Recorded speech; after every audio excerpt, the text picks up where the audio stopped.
Our ancestors built the first city as a beacon of peace on Earth. And it almost was. Until one night, an unseen force plucked it from the very face of the Earth and placed it under unfamiliar stars. It was a bountiful world with no sign of civilization. A world we named Paragon. With no way to return home, we adapted. New governments were built from the seeds of our past, and with them grew new ways of life. But the vices of old still festered. Organized crime bled out from the shadows and took root, preying on the foundation of our new home. But this world had one more surprise in store.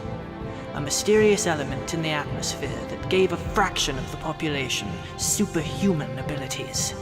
Under the leadership of the city's first hero, the Age of Legends had begun. 300 years later, Paragon thrives under the protection of its champions. And yet, the shadows of the past still linger. When darkness rises, it will fall to the next generation of young heroes to defend the first city.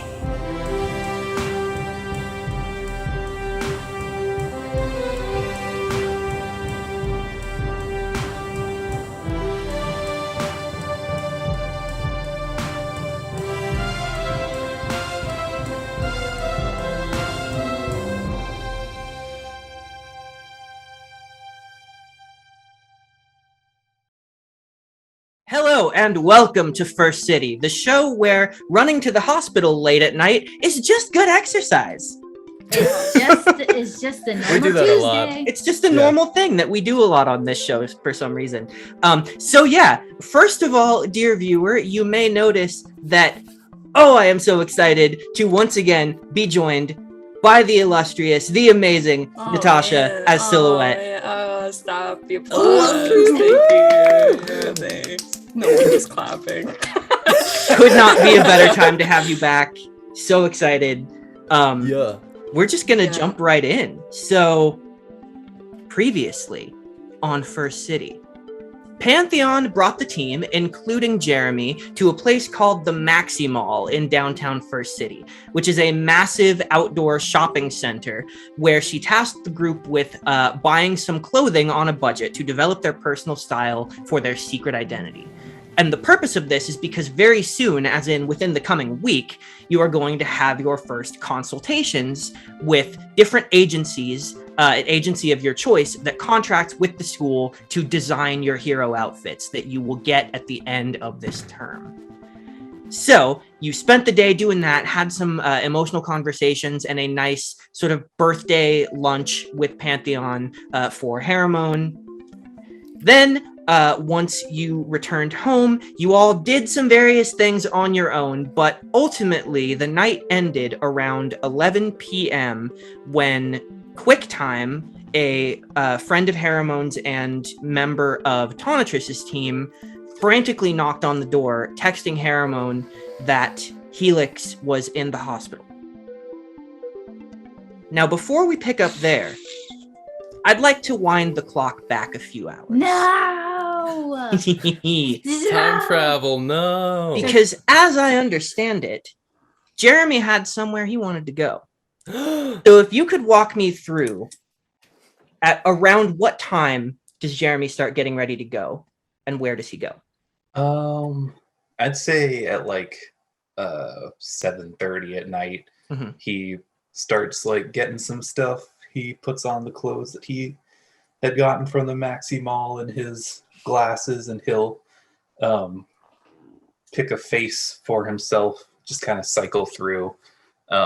With the glasses? The changeo glasses? Yes, Mm-hmm. and he'll at like 8 he'll leave and he will head for Subterra Neon, and Mhm. he'll go to Decker's bar. So Jeremy, you get through the it's not that bustling on a Sunday evening.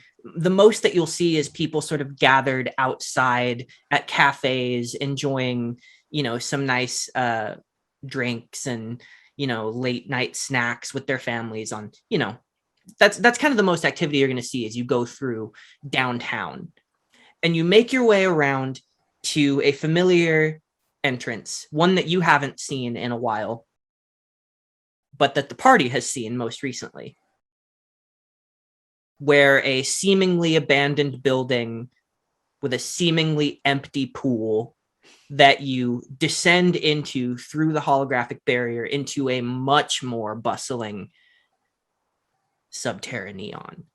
A light with glowing robot drones that are casting multicolored lights across the street, people in elaborate outfits, some kind of punky and some very like fancy gown like sort of masquerade ball. A lot of people walk around this area wearing masquerade style masks, and you make your way down the street to the familiar place, a place that you were meant to go for a meeting quite some time ago, a meeting that you never made.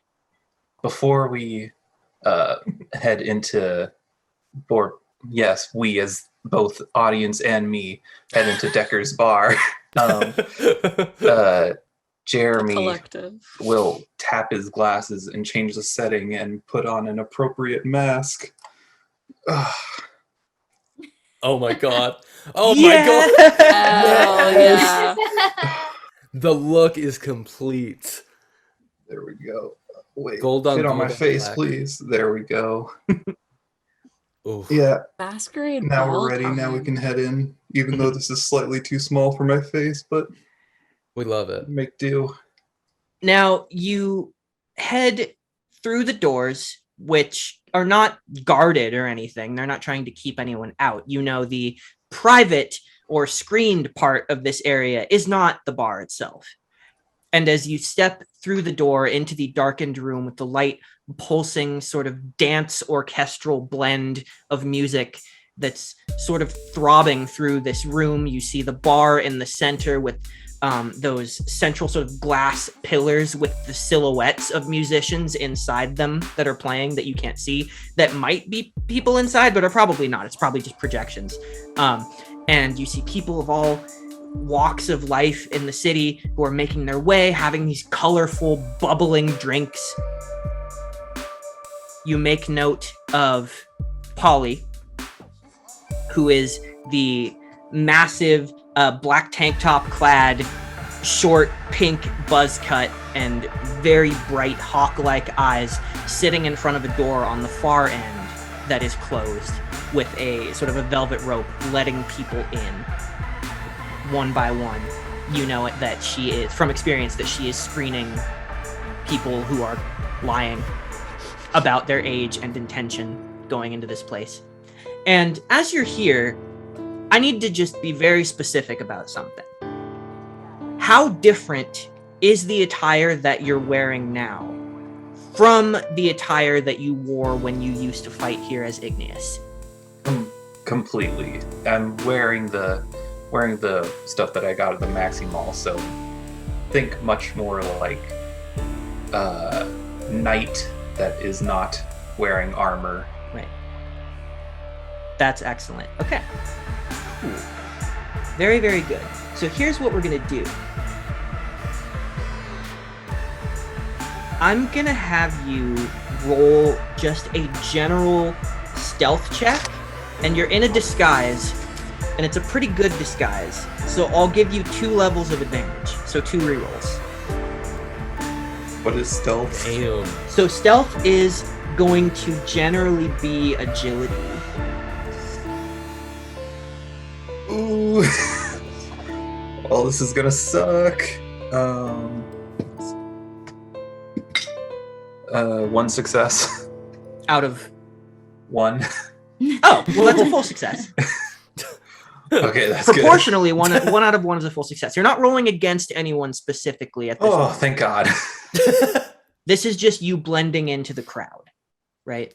Because you are not the most wildly dressed person here by far. And as you're making your way around, you do notice that people are, the line is longer than you remember.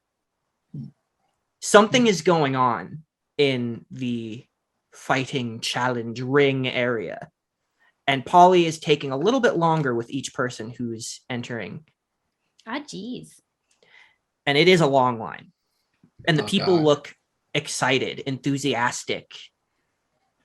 Even in their, like behind their masks, you can see that people are hungry for something. And your instincts lock on to the fact that there must be something that's about to happen in there. Well, I guess I better get in line so I don't miss it. Okay. I am one of the sheeple. So you get in line and you wait for a while. Like it's a solid maybe 20, 25 minutes before you get to the front. Indiana Jones at Disneyland. A little bit. Yeah. Now I'm just hearing the welcome, my friends, to Deco's fighting ring. God. Okay. So anyway, is there bamboo to pull on that'll make spikes come down to the ceiling? Just some light Orange County humor. Rough. We love regional humor. Yeah.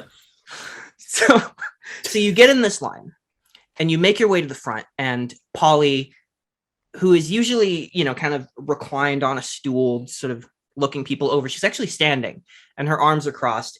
And as you step up to her, she looks you over and you see her eyes, they sort of scope out a little bit. Her pupils dilate and I believe turn pink as she says, age? 18. The eyes flash pink and then go back, to her, to like The most unconvincing 18 I've ever heard. She goes, all right. Any intention to fight? Your boss, yeah. Ooh. Oh. And she like peeks open the door and you hear just a sort of a light bustling from inside, and she looks in and she closes it again. She goes, you may not be aware, but tonight is, we're having a championship bout very soon. So whether or not Decker is going to be accepting any preliminary fights is in question. I'll have to see. And now, as she's looking you over, I need you to make... Well, actually, no. I'm going to reserve that. I'm going to reserve a deception... Redacted. If there is even such... There's not really that kind of thing in here. I might have you do a secondary stealth if you start lying very heavily to this human lie detector. I've only haven't approached that yet. I've said 4 things. Yes. And so far, all of them have been true. So I'm going to carry over that full success, and I'm going to ride us on that full success still. And she goes, well, go ahead and have a seat. The fight is going to be starting pretty soon. Should be about 9. So it's enough time if Decker feels it, but he is making preparations. I'll have to ask. It's interesting that you didn't know about this. I mean, this long line, all these people, they know that that's what's happening. So, no one's really asking about fighting Decker at this time. But, we serve everybody here who is of age and follows the rules. Anyway, have fun in there. Thank you. And he'll walk in. Yeah. We even serve people who are somehow blissfully ignorant of what's going on in this bar. We even serve idiots. So you step inside and you find a place in this crowd. It's kind of hard to find a seat. And you're figuring they're probably going to have to cut it off at some point. And the amount of time it took you to get here, if you left at 8, it's probably about 8:30 or so. So there's like a little bit of time. I'm going to have you go ahead and... Are you looking for Decker? Sure, yeah, might as well. Okay. Yeah. Go ahead and make however you would like to make a perception check. So either intelligence or willpower. They're the same, so let's go intelligence. Okay. How many do you have in intelligence again? Like 8? 5. That's so crazy. Oh god, that Smart boy. roll was not as good. 3 out of 5. 3 out of 5. Okay. So 3 out of 5, you do notice that after you step inside, Polly actually sort of pauses the line, steps in, closes the door, and locks it.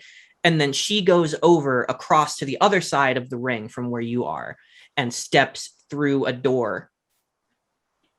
A door that you know leads to these sort of waiting areas for the fighters. So she's back there for a few minutes, and you start noticing that the crowd is like getting antsy the closer it gets to 9 o'clock.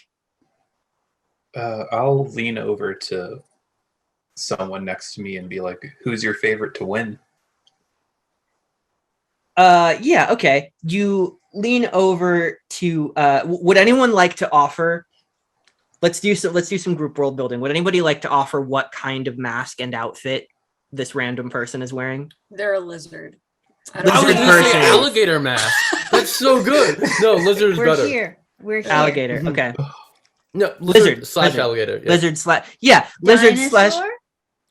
slash alligator slash dinosaur. Yeah. Okay, maybe somebody. Ambiguous. Okay, so this person that you lean over to is a larger gentleman who is wearing a mask that looks very much like a lizard, but the collar is flared out around this long green robe, and the Yo. collar And he looks has- like those dinosaurs that go. And he has you know? huge eyelashes. Yeah, the lizard has Yes. big eyelashes in the mask, but the robe itself comes down and it billows around his legs, and it almost looks like it forms into the shape of a tail. Honestly, Ooh, I fuck with That's fire. Yeah. Very cool. And you lean over to this person and you ask again. Any favorites on who's your favorite to win? That's what I said. Well, we all know that the Shadow Boxer is immaculate at physical combat, and well, he is so far undefeated in the ring. But he is fighting the previous champion. Now, I haven't had the pleasure of seeing Smash Adams in action, but I hear Oh my god. he is quite the champion. However, my money is squarely on the Shadow Boxer.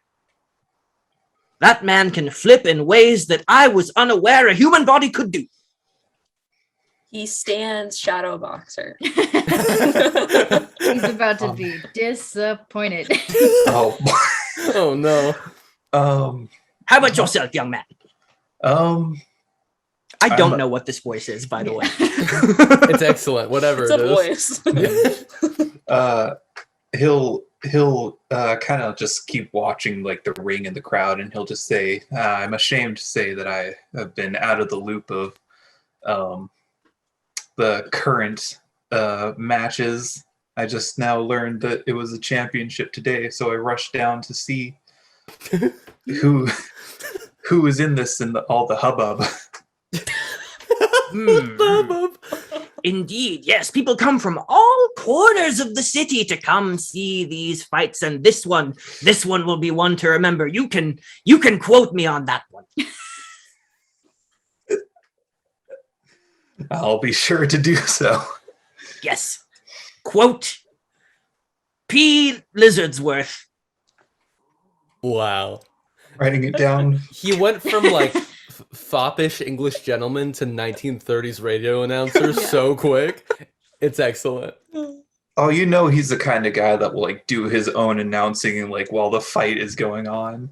He fully gives you a business card that's been printed on like cardstock with a scale texture on the top. Ooh. And it's like a business card for a podcast about lizards and fights.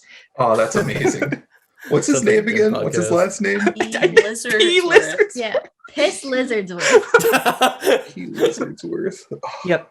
So during this conversation, you hear ahem, and you look up, and you see standing in front of you a familiar man with his probably middle-aged, but his skincare routine is too good.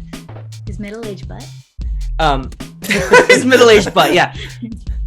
Probably middle-aged man, with such an immaculate routine, so heavily styled that he also seems kind of ageless, with currently red hair and shaved on the sides, big pompadour, with his rainbow jumpsuit, with a white coat over it, with a big collar that flares out and tailcoats out behind him, with his close cropped red beard. And he looks down at you and he goes, "So, a new friend." I'm sorry. How tall is he again? I think he's king. Short. I think king. he's like 5'10".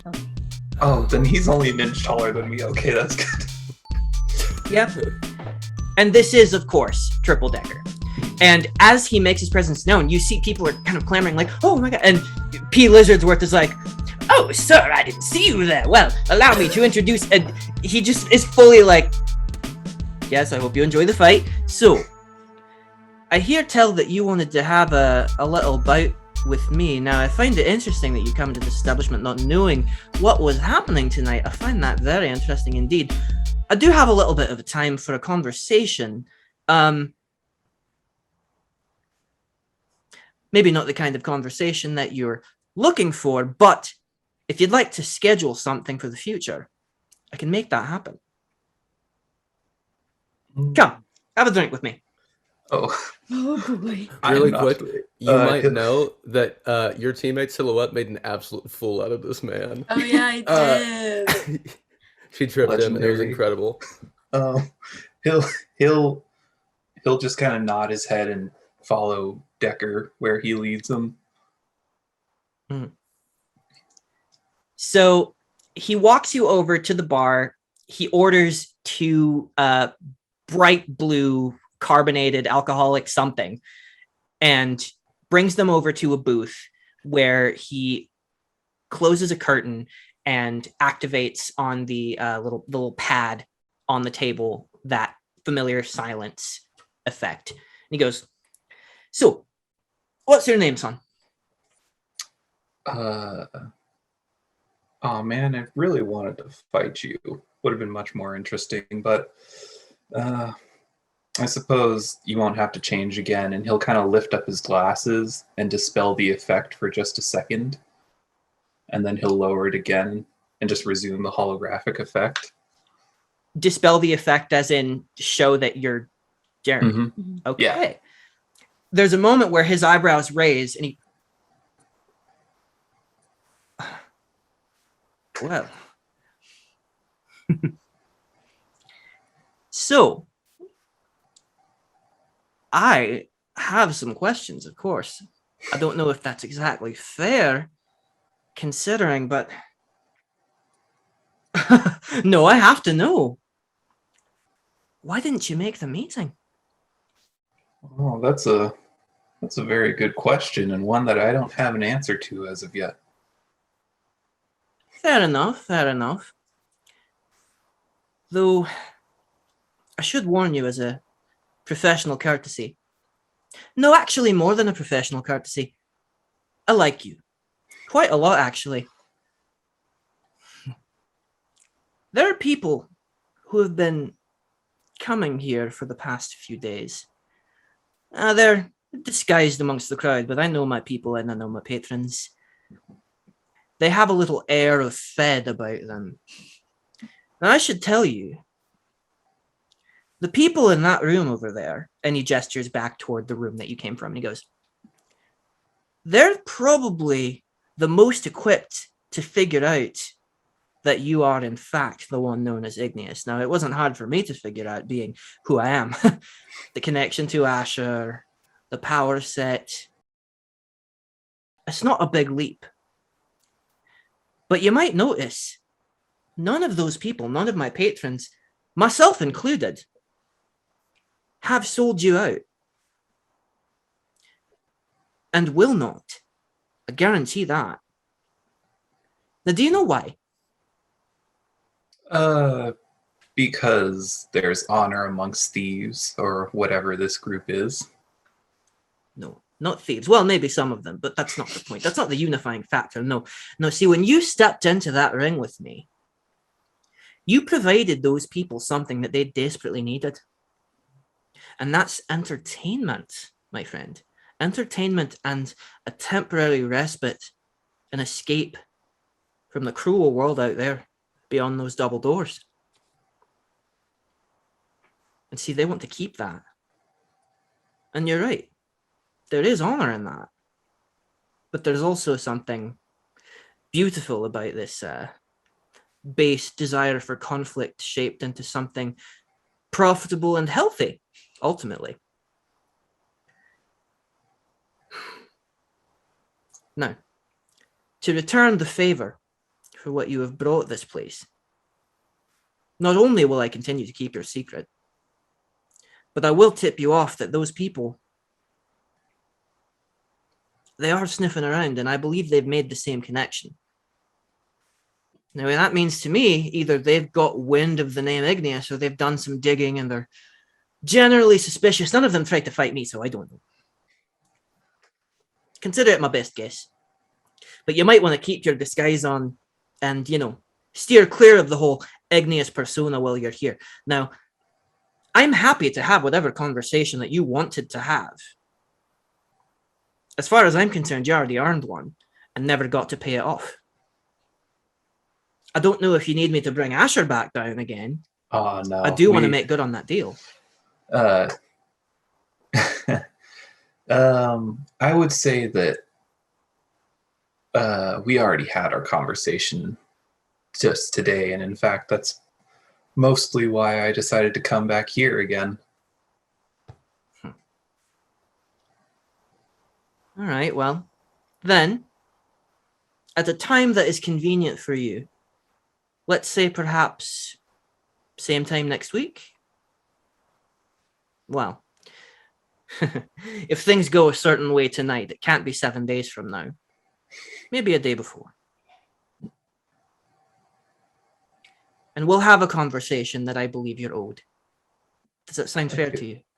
Yes. Well, I gotta say, I was very much looking forward to ruining another set of your performance clothes, but this isn't. This is nice too. Well, I've had some new patrons recently, and I've taken it upon myself to learn a few new tricks, so it might not be as easy as I think it'll be. Ooh. Man, now I'm sad that there's this championship, but well, so next Saturday? Next Saturday.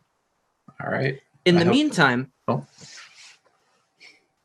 feel free to take one of our executive box seats.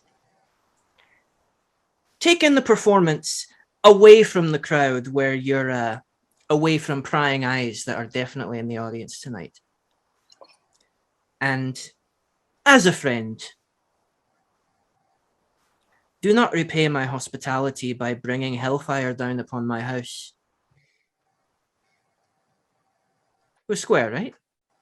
Oh yeah, of course. I would never commit arson here. There are many kinds of hellfire, my reassuring. friend, and not all of them are sparks out of fingers. To a happy return. I can't drink alcohol. He drinks it. He goes, "Now, come see the fireworks," figuratively speaking. I think this will be one to remember. Ooh. The way Jeremy was like, I beat your ass once and I'll beat your ass again. He walks you back into the room, shows you a staircase, sort of away from others. He opens like a private door that only he has access to, and he walks you up the stairs to a private box seat. And he goes, "I'll come back up and join you after I do the announcements." Hawk. Oh, sick. That's awesome. But he won't show that on his face. As soon as like the curtains raised for that private box, he just went back to aloof mode. He went back to character. Okay. So you sit for a little while until it hits 9 o'clock. And then the glowing lights around the ring begin to glow blue. And the ring raises up and up. You see Decker actually rises up from a platform below the stage, and the crowd begins to cheer as the lights dim. He puts his hands up and he goes, "Welcome, welcome, everyone. I know you're all here to see this championship bout, so I'm not going to take up too much of your lovely time. First of all, thank you all for coming out here tonight. It means the world to me. You see, your money keeps this place running, but your friendship, that keeps me running." And they all applaud and cheer and stuff. He goes, "Now, how about a little retrospective, my friends? I know that very many of you have joined us along his journey. 20 fights, including tonight. We'll have the Shadow Boxer." And at the name Shadow Boxer, people lose their minds. And he goes, yes, a crowd favorite and a worthy fighter. Should he prevail, he may accept the challenge of Blackjack. So let's take a little look, a retrospective. And he begins to show this sort of holographic movie in the center of the stage that is like best highlight moments of all 20 of Shadow Boxer's fights. And this goes on for some time. Oh my God. And finally, yeah. And the crowd is into it. And then he goes, the hologram fades and he returns. He goes, yes, quite a journey it's been. And I thank each and every one of you who's been along for the ride. Will the Shadow Boxer prevail? Will he accept the challenge of Blackjack that so few have bested before? Well, there's only one way to find out. I would like to welcome to the stage the one, the only, the man in black himself, the Shadow Boxer. And from out of that doorway that he had disappeared behind before comes like a rolling fog. And the black-coated, ski-masked, white-goggled figure of the Shadow Boxer, imposing as ever, walking with purpose and no flair whatsoever, just a singular stride toward the ring, steps up alongside Decker. And Decker goes, and he just allows the cheering to continue for as long as it's going to. And it goes on for a while. Finally, he goes, do the Dumbledore, just back of the hand. And now, our previous undefeated champion, the last man to take on Blackjack in this ring. I would like to welcome back with thunderous applause, if you will, the boulder-handed bruiser himself, Smash Adams. And like a song begins to play that's very like as this man steps out from the opposite side, and you see a guy with long silver hair that is tied back in like kind of a like a Lord of the Rings braid over his ears, so it goes back and it cascades down his back, completely shirtless, very veiny guy, completely hairless on his body for some reason, and there are like tattoos of chains down his arms. He just doesn't have hair. For some reason, I don't know. And there's tattoos of chains all the way down his arms that are ending at his wrists. He's like a dolphin. And you see as he approaches, he cracks his fists together, like individually, and you hear like the crackling of stone, and you see that a layer of hard rock texture begins to form around his fists, and he cracks them together, and there's like a cloud of like rubble as he does it, and the crowd loses their mind, and he comes and he stands like inches away from Shadowboxer, almost forehead to forehead. But Decker keeps them apart as Shadowboxer just doesn't react to anything. Bullshit wrestling standoff thing that they do. Yeah. Why do they do that? And then they kiss. Yeah, they want to kiss. That's why. And Decker goes, "No, this is going to be a clean match, and it's going to be an excellent match. One for the record books. If you'll allow me to make my kind exit." He steps away from the stage. The lights completely dim, and you see the force field around the ring manifests. A light goes from blue to red. A bell sounds, and immediately the crowd goes hush as Smash Adams goes for a wild haymaker. Woo! Shadowboxer ducks. Woo! Another Shadowboxer ducks. A knee comes up. Shadowboxer flips up over it, palms down, flips over the guy's head, and then just smashes him. Oh god. Smashes him down. Back first onto the ring, and then steps back and assumes his like sort of bouncing stance. The rock guy? The Shadowboxer assumes his stance. Oh. And he's like allowing this guy to get back up. Smash Adams gets back up, he snarls and he runs forward and he continues, he does like faster punches. Woo, woo, woo, and every single time.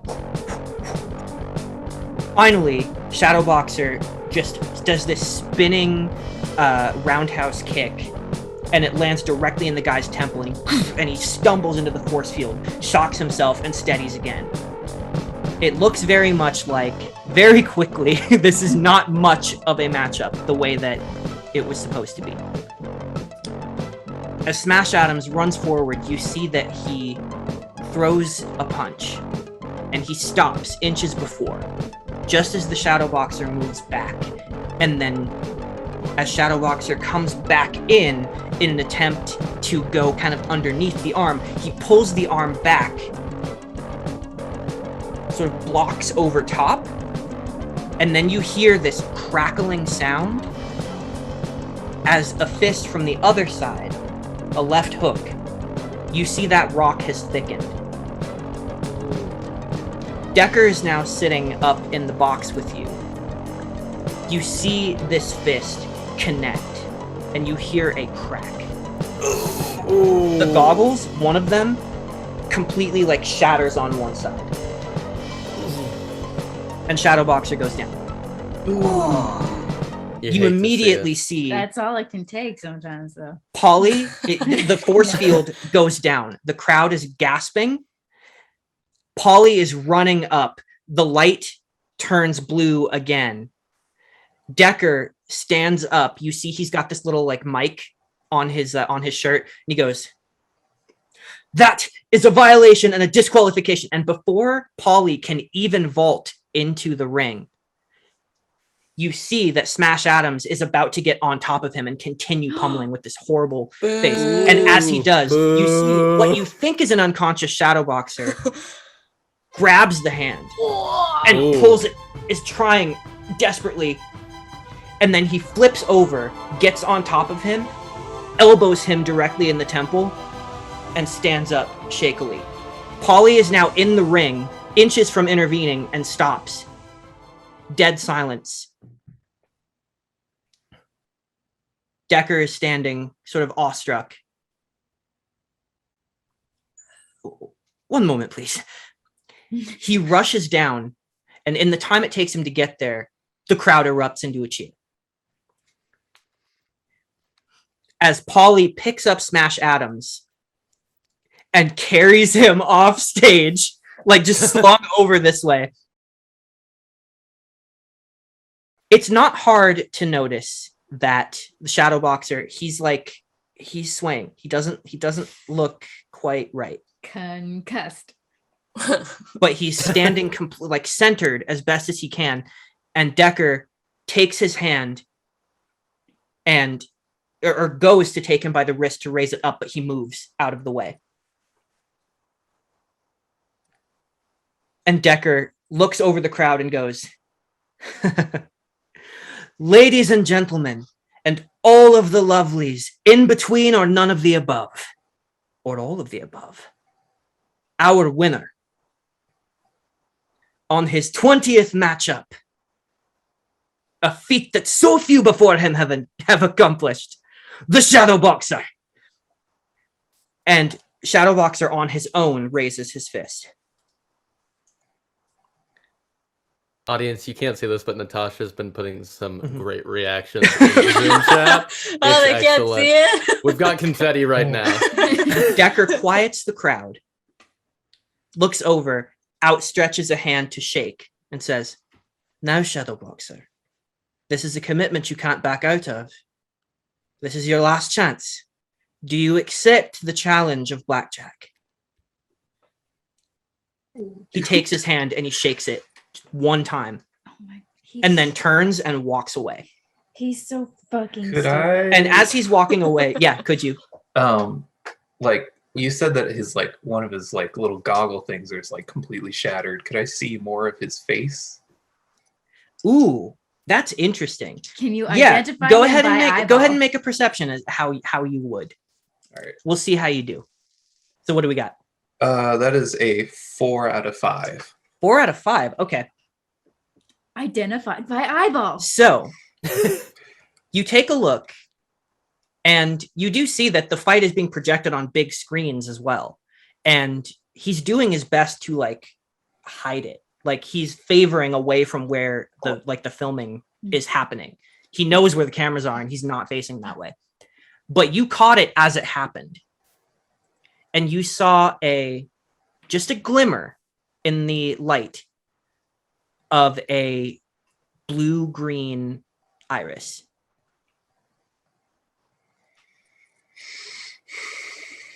Is that enough for him to remember who it is?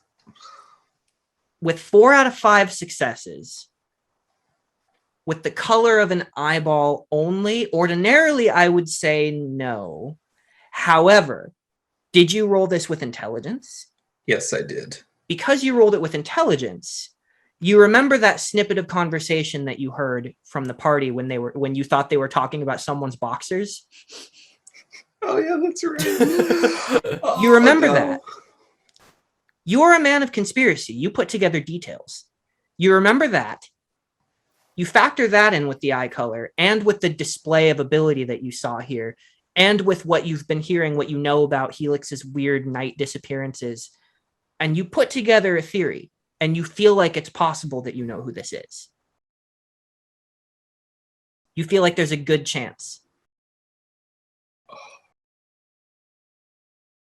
And as the Shadow Boxer walks away, in a moment where it seemed like he was supposed to linger for a minute, Decker goes, "Oh, he accepts. You know what that means, everyone. And for the uninitiated, exactly no more and no less than 7 nights from now, the one, the only Blackjack will come to present his challenge.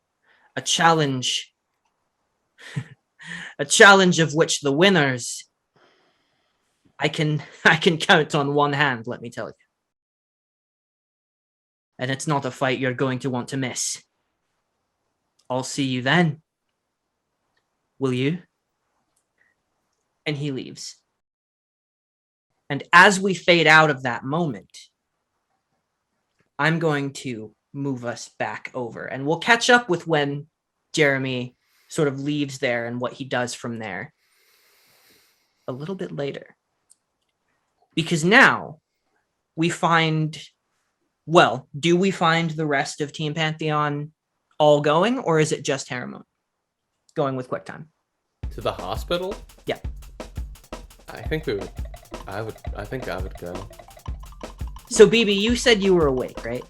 Yeah. I think we all were. Yeah. So when the door opened and QuickTime is standing there, basically in her PJs in your doorway, she doesn't come in. She's like bouncing on her heels, like ready to go. Mm-hmm. And you do see her there. You didn't get the text though. Question. Yeah. Does she have shoes on? Yes. Okay. Question. Does she have a coat on? No. Okay. Haramon. I think Haramon was just about to take everything off and go to bed, but like they still are wearing all of their clothes.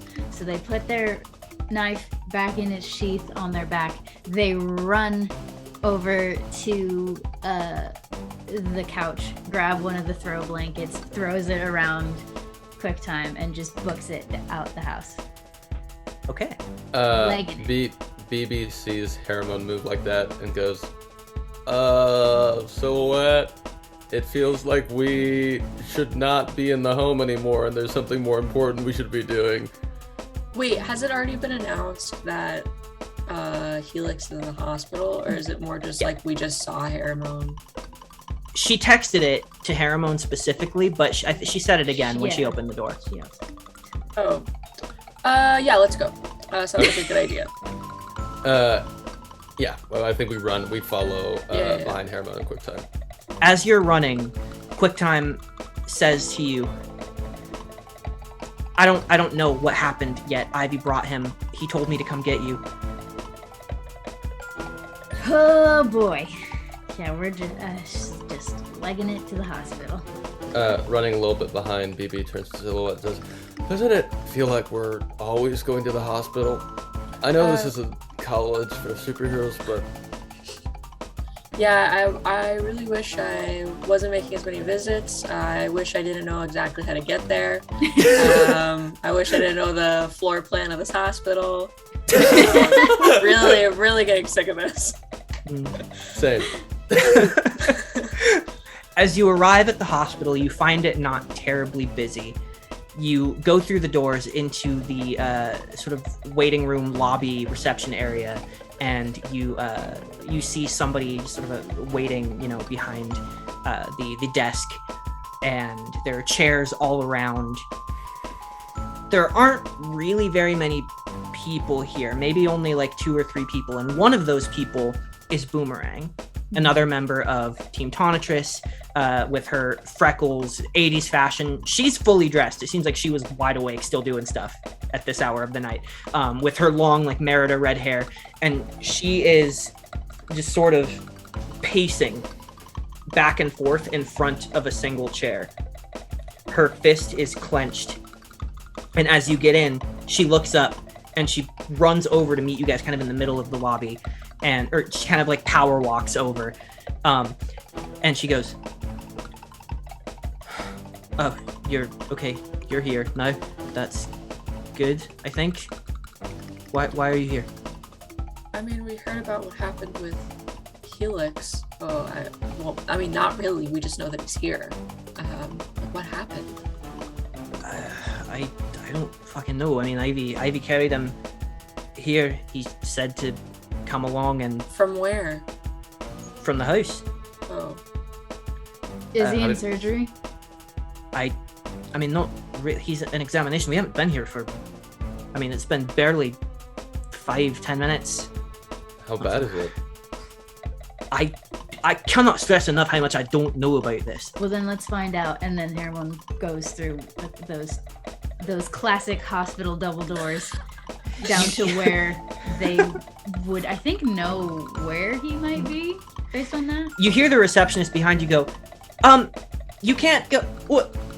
And you, behind you, as you're running through the doors, you hear Boomerang go, stuff it! And you continue down. And as you're making your way, you do see Ivy. He's got like basketball shorts on and a tank top. He doesn't have hair to be disheveled.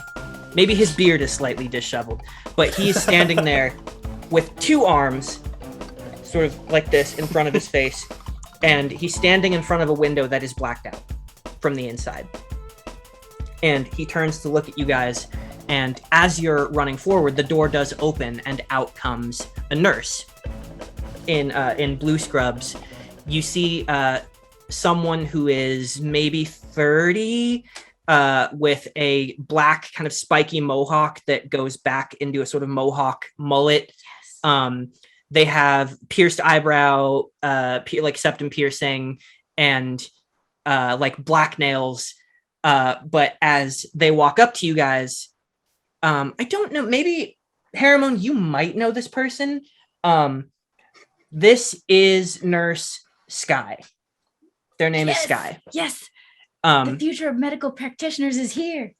And Sky, like, immediately gets between you and the door and goes, "Hey, you're here for Helix, I'm sure, right? Guys, I can't have you barging in there. Dr. Lim is hard at work right now." What happened? What condition is he in? Best we can tell, he's got a pretty bad concussion. Okay. He's got a lot of old wounds, a lot of bruises and some scarring, but I don't think that's really what's happening right now. That seems fine. Dr. Lim has it handled, this kind of thing. I assure you, this is not just me giving you bedside manner talk. Dr. Lim can handle this.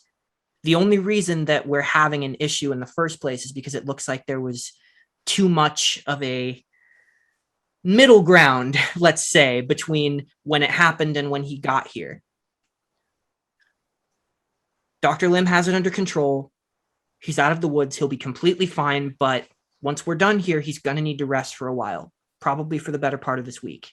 That's funny.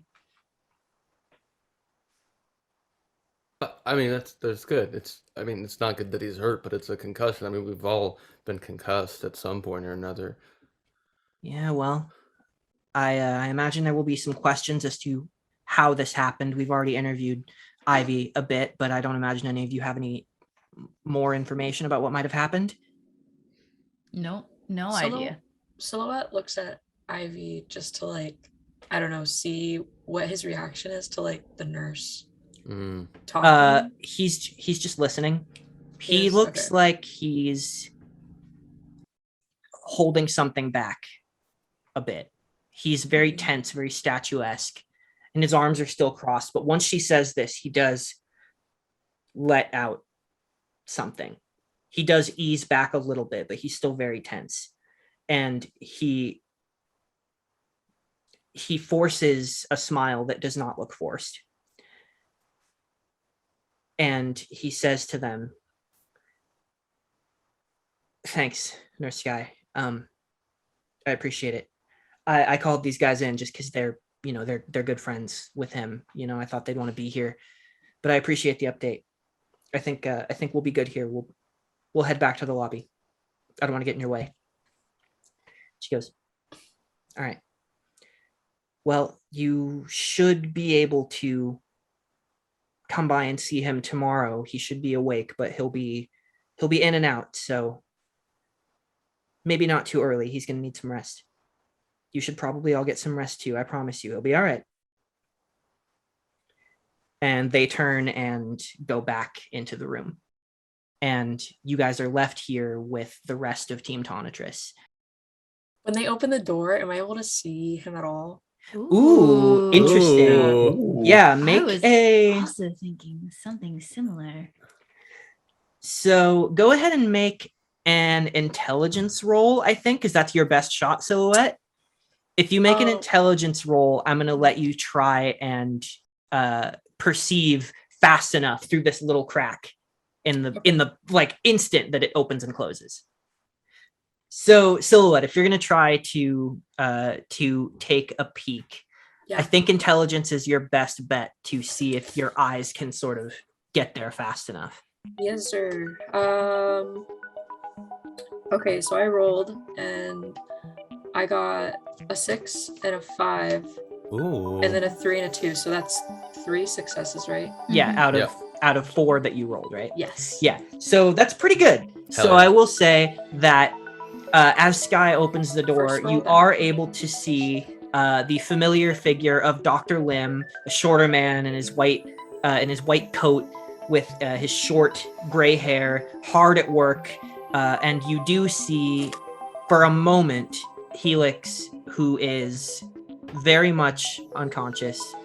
A bit of his hair is like matted on one side with his own blood. And it's like being actively cleaned up by someone else. And as that person sees you, Is there anything specific that you were looking for, or did you just want to see what was up? I just wanted to see like his face. Just Like, wanted to what see does the he look- boy. I just want to see the boy. Yeah. Okay. Yeah, Shadow he looks boy. like he's been sedated, but on a 3 out of 4, he definitely looks like a part of his body is still tense, like he wants to resist being sedated. Mm. Yeah. How is he supposed to stay down for a week when he's like this? Mm-hmm.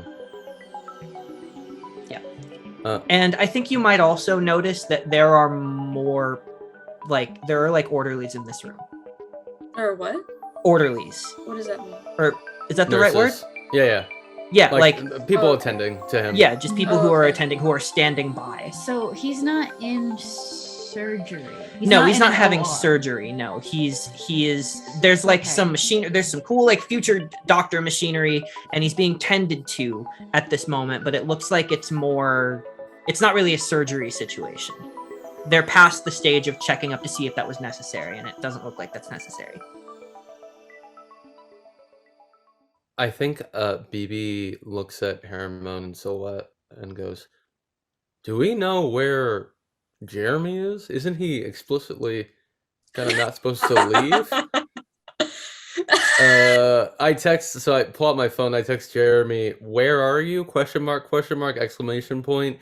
Helix in hospital, exclamation point, exclamation point, exclamation point. Got concussed because he was in a fight or something. Cowboy emoji." And then sends. All right, so let's wobbly screen back over to Jeremy. What did you do after you left? Wobbly screen.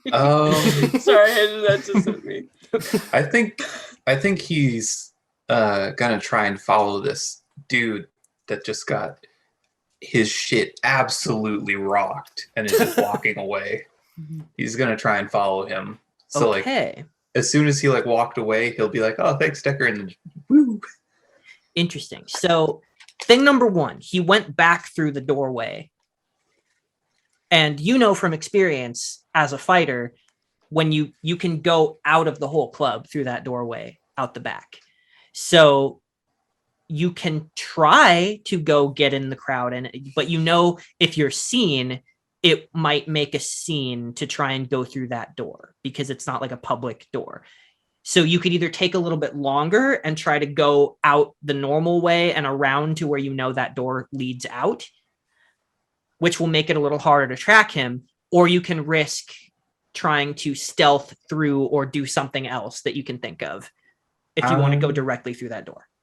I'm gonna just try and just do the normal way out the front and see if I can pick him up before he leaves. Okay, so go ahead and make a track. You have a tracking skill, right? Yep. Okay. So in this instance, you are also trying to catch up with this man. Look. So you're probably going to need to make an agility check with your tracking roll, your tracking rerolls. Okay, so for the tracking, I got 3 out of 5. For the agility, I got 1 out of 1. Don't run from me. What was the highest number you got? 3 out of 5 for tracking. For tracking. Okay. Ooh. So here's the interesting thing. Based on the roll that I made, he outran you. So you don't immediately catch up with him. But you do see traces of with the direction that he might have gone. He's following. He's going. It's blood. Okay. It's blood. That's and bits of rock. Yeah. So go ahead and now that you've found the trail, you can follow the trail all the way, but I'm going to have you make one more agility to see at what point you get there in his journey in the night. Oh boy. Yeet. Oh fuck. That didn't even land on the table. Come on, Ben. Yeet. Oh, 0 out of 1. Oh no. Oh no. Okay. With a Z, yeah, he's gonna. He's a sprinter. He's got high constitution, low agility. I mean, he's not a sprinter. I only rolled 1 success for him going quickly, and you rolled 0. So it's a degree of failure by 1. So you're just behind him, but never quite catch him. This is the most pathetic chase. And I think what happens is you follow the trail, and it's like impressive that you can do this because it's a hard trail to pick up. But you follow to what looks to be an alleyway sort of nearby, still within Subterranean. And you find that there is this very tight little passage between two buildings in this alleyway. And there's a door in one of these buildings that you open it up, and it's like this, essentially like a little outdoor bathroom that is locked, that has like almost like it's been picked. And you notice that the trail it stops here before it continues. And it looks like a lock has been picked, and this door was not closed all the way, like he was in a hurry. So you start to feel like, okay, well, he stopped here for some reason and then continued. And then that takes you a little bit to kind of figure out. You stop and try to take in what might have happened there.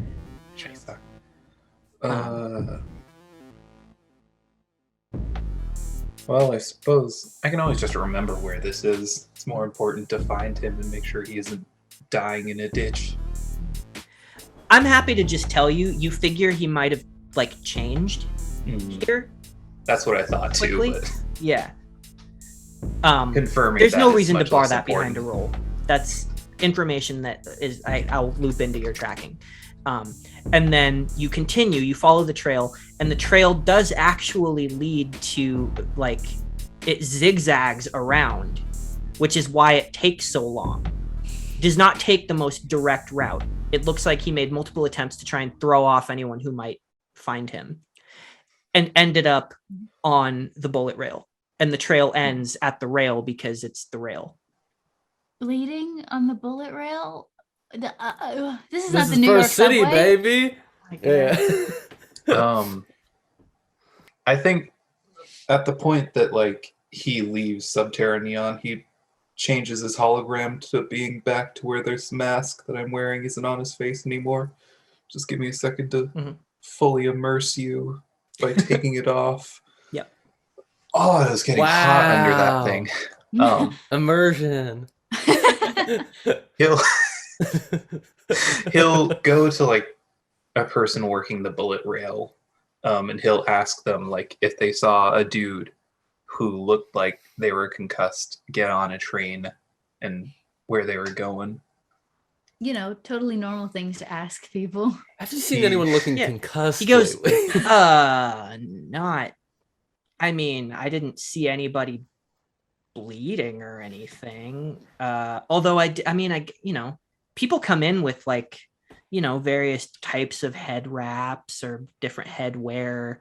There've been plenty of people with hats, but I didn't notice anybody concussed. Fuck. Thank you. He'll go with his conspiracy theory hunch and go back to he'll head back to Moonlight. And he'll try and head to Helix's house because crazy conspiracy theorist, he must have answers. The truth is out there. Okay. So by the time you get to the house, you find no one home. Following that trail took some time because he zigged and he zagged and did not want to be followed. Ziggy zaggy boy. Classic. Who are Team Tonitrus's, right? Helix is on top. Who are Team Tonitrus's neighbors? Their neighbors? Ooh, that's an interesting question. We know it's not Team Prestige, but I can let you decide that. Do you want to take a stab at it? Oh, I don't know any of the teams. You guys can collectively decide who the neighbors. Please help me. My mind just went to Diamond Soul immediately. I don't know why, but I'm down for anything else. Yeah, I don't know anybody on Diamond Soul, but Diamond that's okay. Soul on the right, Mm-hmm. and Combio on the left. Heck yeah. I know Combio team. Natasha, we moved into the mansion because we have Jeremy now, so now we're with all the cool kids on the mansion run. The mansion. The bigger Yeah. house. Yeah. Not a mansion, but yeah, the bigger house. That's funny. He'll go and he'll knock on Team Cambio's door, see if anybody's awake and saw anything. On Team Combio's door? Yeah. Okay. Oh boy. Please. Okay. Please. Okay. So we've got 3 people on that team.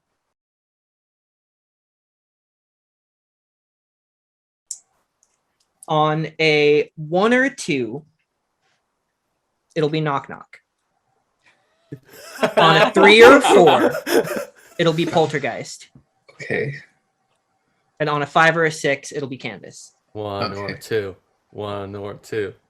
I got a 4, so it's 2. poltergeist.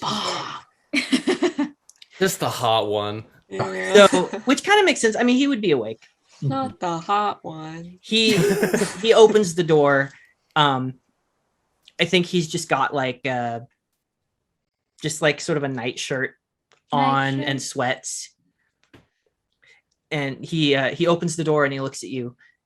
And you notice that usually his hair is slicked back, but right now, like, he looks like he's like cleaned up, like he probably took a shower recently. And this is probably the first time you've seen him without slick back hair. And you notice that it's pretty long. Like, he actually has a lot of hair to like thick hair to slick back. So it's kind of down, like framing his face right now. Hot. And he goes, "Oh, hi. Hello, Jeremy. Are you okay?" Dear guys.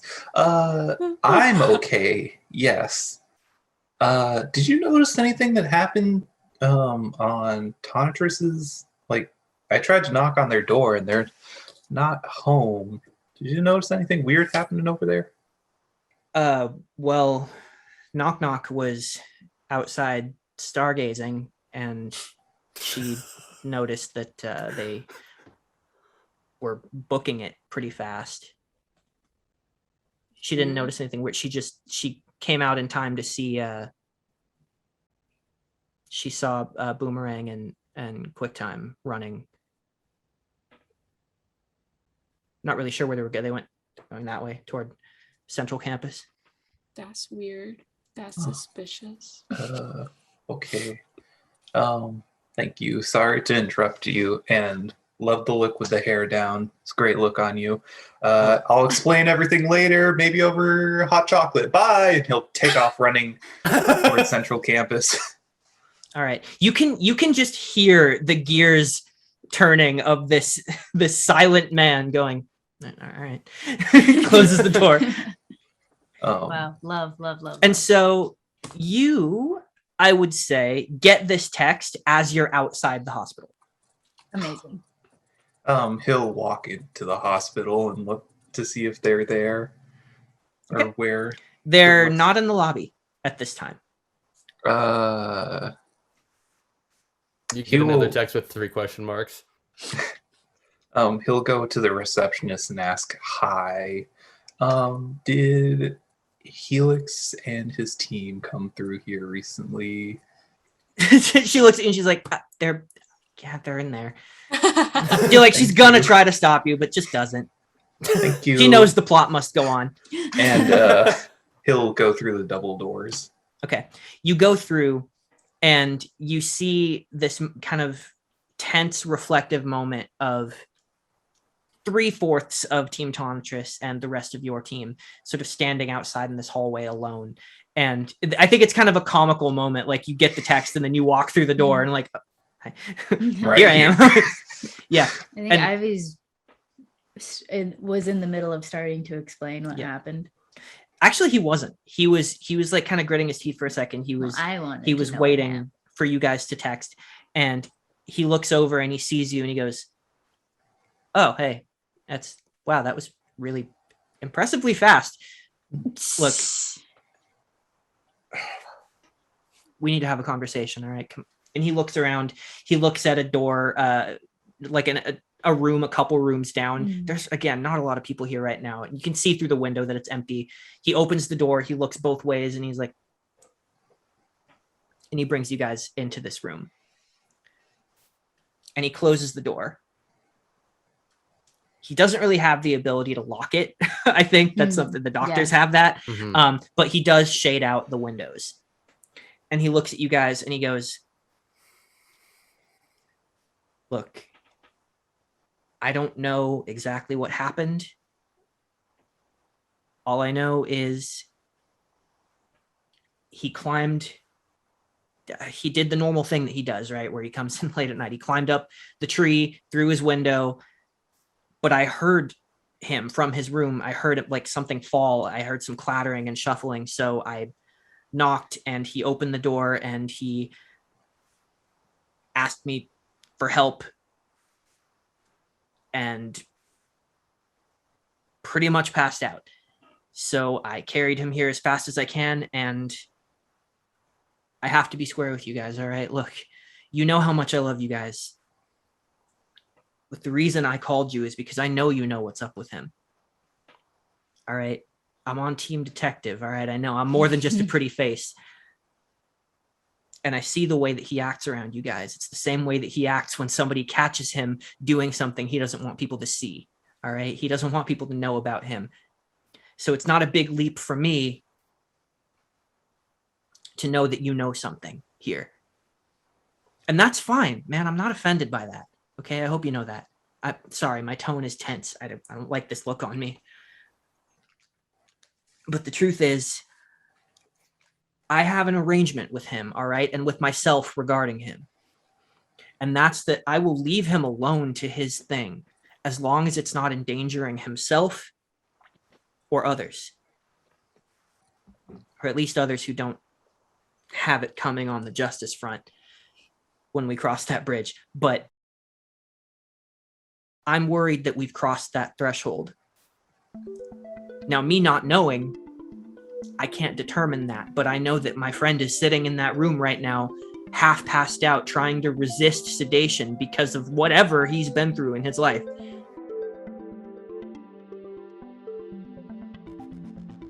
Hell, I've got my theories, but I don't know what did this. So I'm going to ask you guys right now, I'm going to leave the ball completely in your court here. Do I need to know what's happening with him? Silhouette lets out like a big sigh. And she's kind of like, and she looks over at BB and Haramon, kind of like looking for a nod of approval. You do. Haramon's sort of like standing, arms crossed, hip cocked, one leg out, sort of like healing the ground like you would if you were, you know, hitting the kick pedal on a drum set, with one eye towards the direction of where Helix is. You do. But what... His trust is so fragile, it seems. He trusted us when he told us what he's been doing when he runs out. At least one of the things he's been doing when he runs out at night. And I wouldn't want to tell you in case you betrayed that trust, unraveling the whole thing. And we didn't even really find out on purpose. It was just kind of on accident, and then he confirmed it himself in passing at another time. And not even all of us know, and BB looks at Jeremy. What's that? Wait, where were you? What's that face? Okay. One, if I tell you guys what's going on, technically you guys haven't betrayed his trust, so if we want to get specific. And two, when I tell you, you can't be mad because it's his turn for you guys to be mad at him. And then once he's okay, then you can be mad at me. Is that a deal? No answer. All right. Quick time actually So answers though. Quick time answers, and she goes, "I can make it easier. I don't need to know unless I need to know. So I'll be in the lobby." And Quick time leaves without another word. Oh. But Boomerang stays. Well, this Boomerang is- just goes, "I just need to know if when he wakes up, I need to put his ass back down." Yeah, probably. But What just happens to him affects this whole team. And what I'm worried most about is what we're going to tell Tonitrus when he gets back from assignments. ooh. Phoebe's staring at Jeremy and she's like, "How would you know that?" Okay, so I don't know if you know, but there's this place called Subterranean. And there's this bar where you can go and have a good old jolly fight. Did Decker do this to him? No, not Decker. Because that wouldn't make any sense. Yeah, no, it wasn't Decker. Here, and he'll like kind of squat down and do the thing that you should never do, which is use his powers to create a little fire in a hospital. Don't do that. But he'll like kind of create like a little what's it called? Diorama?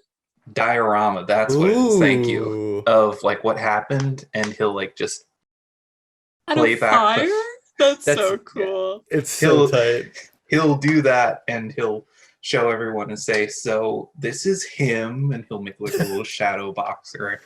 And then, so he was fighting this dude called Smash Adams, and he That's could stupid basically name. make his hands rocks. So he got punched by a rock, and he'll just make like the little Smash Adams just punch Shadow Boxer across the face. I'm sorry. Helix got his ass kicked by a man named Smash Adams.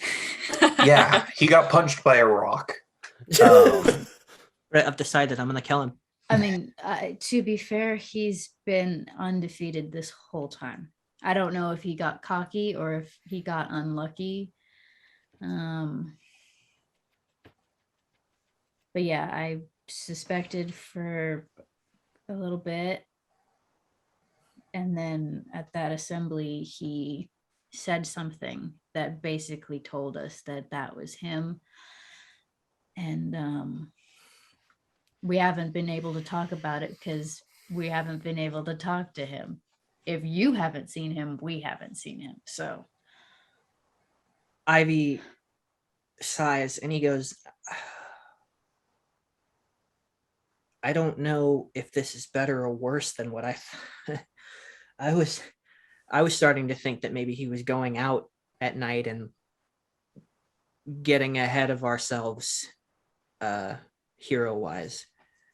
I don't know if this is better or worse." It is better than that, and I can tell you why. Decker has very clear rules in place. No overuse of brutality and no fatality. Now, this clearly doesn't seem like those rules were in full effect tonight, but in terms of Helix just running off doing random hero work without you versus fighting at Decker's, I mean, Decker's, that's part of the reason why we didn't really say anything, because we were there. We've fought Decker ourselves as part of training. We know it's not a safe place to be, but it's not a deadly or overly dangerous place to be. So Ivy goes, I am aware of triple thread. I mean, Tonitrus, part of our training is that he wants us to be aware of the underworld and the more dangerous parts of this city and hidden aspects and places where criminals gather. And, so I'm aware of the place, and I know that that there are rules. It's the intention I'm starting to wonder at. I mean, is he just in it to pummel people that are known criminals that can't be touched, that can do as they want there, but in a controlled environment where they can't kill him? I mean, a theory is starting to form. I imagine that he was counting on the rules to be followed and thought he could take a hit. That sounds like something he would do. It's basically the ship shake of fighting rings, so I can understand why he would think that, like, rules would be accommodated, but I don't know. I always thought it was reckless. I am not convinced that he would do something so morally reckless as engage in a loophole of vigilante justice. I mean, I again don't know that much about him at all, but he seems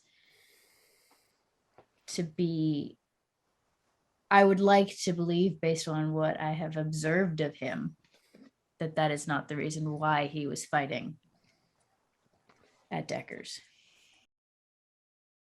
I mean, either way, like he's gonna be okay. Yeah. I think that's like the only thing we really have to worry about in this moment. I mean, he'll survive the concussion. What I'm worried about is that how he's letting off steam, because that's what it feels like. I'm worried that being alone is starting to kill him. All right, we're the closest people to him. Everyone in this room are the closest people to him that I know of. And I know this much about his life, and I've accepted that, all right? Like, it's not a rule that you become a family with your team. Just don't accept it anymore. What did the note say that when he gave me my present? I can just read it. Let's go back and look. I can just read it off.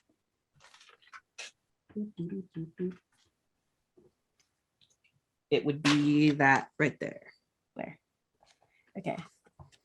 I think Haramon just sort of says under their breath, but still enough for you guys to hear it.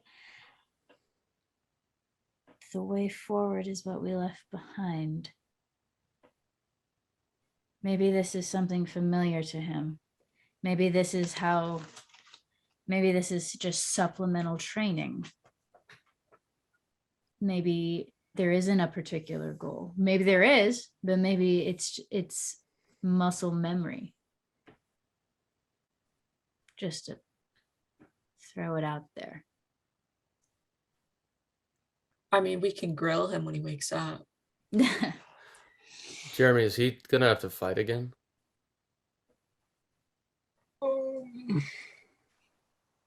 Well, yeah. See, he was fighting in the championship. Don't necessarily know what that means. And if it makes you guys feel better, he did win, and he'll kind of just like move the die around to show him elbowing Smash Adams and knocking him out. But now he has to fight this dude named Blackjack next Sunday. Boomerang fully snorts. Does anybody know anything about Blackjack? Okay. Please, so detectives. Please. I'm gonna let the two people who grew up in this city, which would be Silhouette and BB, and who specifically know like hero lore and stuff. I'm gonna let you guys definitely roll history, so intelligence, and if you have any history or like criminal underworld knowledge, and then everybody else can try if they want to. I don't think I'm gonna get it. If you feel like there's a chance that your character might know this. I got 0 out of 2, which kind of fits in with her asking. Yeah. I feel like it would make sense.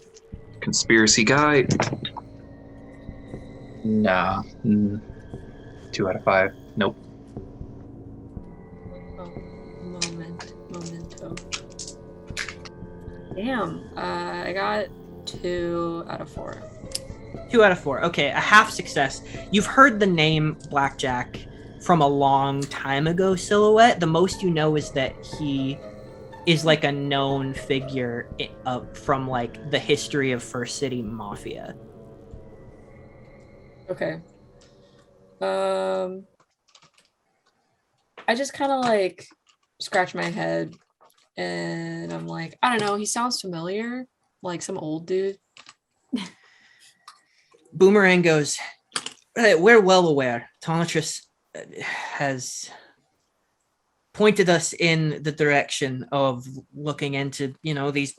Ivy already said all that shit. Look, this is not a guy you want to fuck with. And she looks to Ivy like, Ivy nods, and she continues and she goes, Blackjack used to be the right-hand man of one Milo Kane, of the Kane crime family, a family that Tonitrus himself took down some time ago. And this guy's just resurfacing in Triple Decker's place? Ivy goes, resurfacing? No. This guy, he has got connections all over the city. He's nigh untouchable. Nothing can be directly traced to him, and he's already done some time and been released anyway. But the thing with him is when Decker took over that place, well, an arrangement had to be made. See, Decker was worried that Blackjack was going to hold a grudge against his boss being taken down and conned out of his own place by Decker. But Blackjack, he had his own motivations, and it looked like he had aspirations beyond being a right-hand man. So he made an arrangement with Decker that any fighter who takes down 20 people in the ring can challenge him to a 21st fight. A fight in which the normal rules low-key don't apply as much. A fight that a lot of people have not come out of unscathed. So but the winner gets a fat cash prize and an invitation to join the ranks of Blackjack's organization.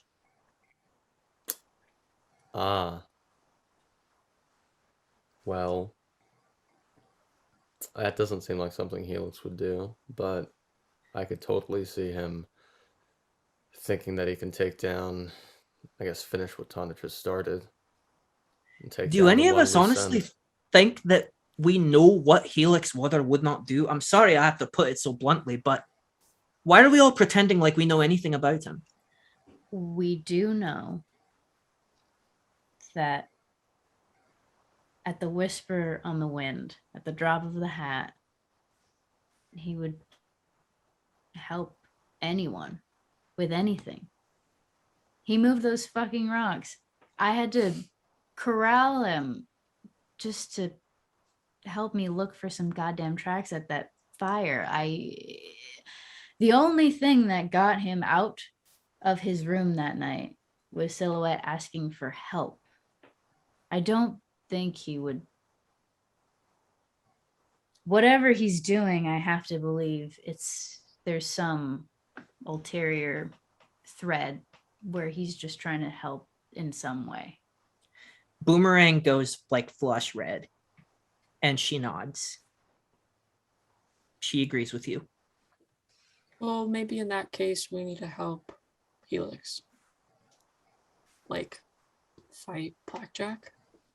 Because I doubt he's gonna be like awake by Sunday. Cannot risk that. He risked it, right? But I am not him. Sure. I know what you mean, though. A mission I have. I'm not supposed to be here in the public eye. Everyone at this campus is allowed to know that I'm here and doing what I'm doing, but the public is not allowed to know. So I can't get involved with that. So Ivy goes, all right, look, I think this is the compromise it sounds like we're coming to. You guys should be here tomorrow when he wakes up. I think it would give him comfort to know that you didn't betray his secret or whatever. I think he's gonna, because he's gonna know. I mean, he knows I would call you. So you should be here. You should talk to him. And if you want to press, I leave that in your hands, knowing that I trust you not to push him beyond his limits. And in return, we will tell Tonitrus that he was climbing up the tree into his room like he always does, and he fell and hit his head. And if Tonitrus doesn't want to believe us, that's fine. He'll look into it. And if Tonitrus is meant to know, Tonitrus will figure it out. And if this gets worse, we will bring him in because we are his family and that's his responsibility, whether he wants it or not. Okay. I think regardless of what happens, he shouldn't fight next week. I think that's out of the question. No matter if it means falling in the standings, no matter if it means kind of throwing away what he was trying to accomplish. I think it means more that he sit out and be a part of a team than fight one battle alone. Well, I think you're going to have to be the ones to tell him that. I'm not sure if he's ready to know that we know. That's fair. I think Sky was right. We should all get some rest. And Tonitrus, he's out on assignment. Dr. Lim already called him and told him that it wasn't dire enough to take him away from what he's doing. But he'll be back tomorrow morning. Now, we were all scheduled to train together tomorrow. I can only imagine that's canceled. So, whenever you're done with Pantheon for tomorrow or before, I think you should come by and just talk to him. Whether he shows it or not, I think he trusts you.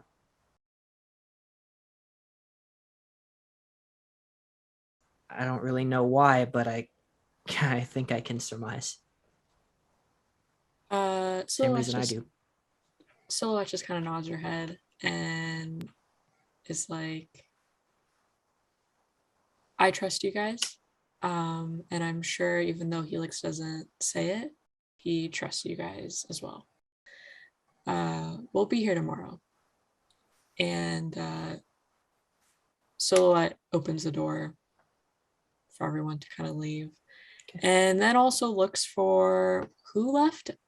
QuickTime? QuickTime left. QuickTime, yeah. QuickTime, and then looks for QuickTime. She's in the lobby. Great. I go sit next to QuickTime. Okay. Oh, hey. You everything good? You guys are...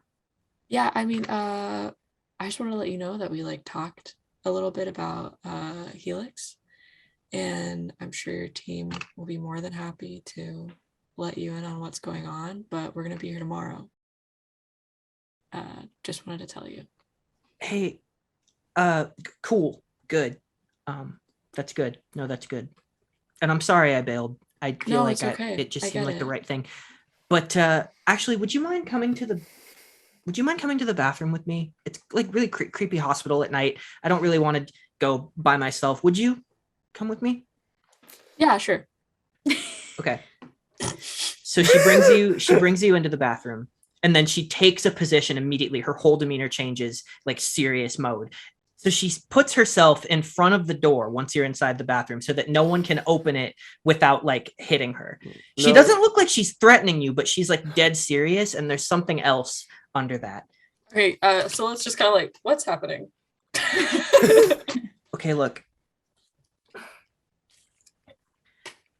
I feel like all of you guys have this kind of connection to Helix, and I get that, and that's cool, but it's cool that I don't get that, But I know the story, what happened that night in the hallway, and he came out when you asked for help. And I know, on the beach, that was really cool. I think that he's kind of at ease with you for some reason that I don't know. Eric, stop. Taking the kids. And it, No. I want him to be, I'm selfish enough to admit that I want him to be like a brother to me. We live in the same house. We're on the same team. I feel like he should be my brother. And so I've tried to treat him that way. And in the spirit of being a good sister, I was worried about him. And about a week ago, I took it upon myself to follow him. And I followed him to a house on the outskirts of downtown. And I watched him sit on a nearby rooftop and just stare at this house for 1 hour, 2 hours, 3 hours. It was getting almost to sunrise and he hadn't moved. I was starting to think that maybe he was dead. So after a while, I decided that I was bored and the best thing I could do would be to just go talk to him and see if he was okay. And the way that he looked at me when he saw that I was there, it was like a thin little piece of concrete between me and a hurricane. It was one of the worst things I've ever seen, and he just ran off, and he hasn't said a word to me since. I was gonna look into that house and why he was there. Did you? No. And that's why I left the room, because I don't want him to look at me like that again. That's not the kind of friend that I want to be to him. Everybody else puts their expectations on him, and they project what they want him to be because he's so cool or whatever. But that's not who I want to. That's not the kind of teammate. That's not the kind of friend that I want to be to him. But I think that you have a connection with him that I don't. And so she takes out a little piece of cardstock with an address on it, and she hands it to you. And she goes, I'm not the right one to look into this, but maybe you are, if you want to. Either way, please take this away from me. Side note, that's a lot.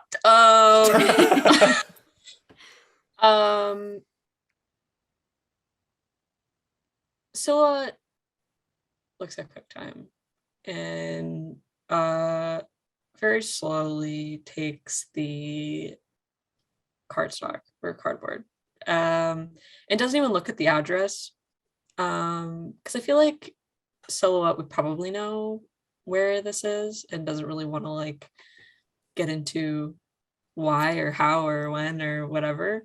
It just kind of puts it in one of her pockets. And takes QuickTime's hands and is like, it's gonna be okay. I'll take it.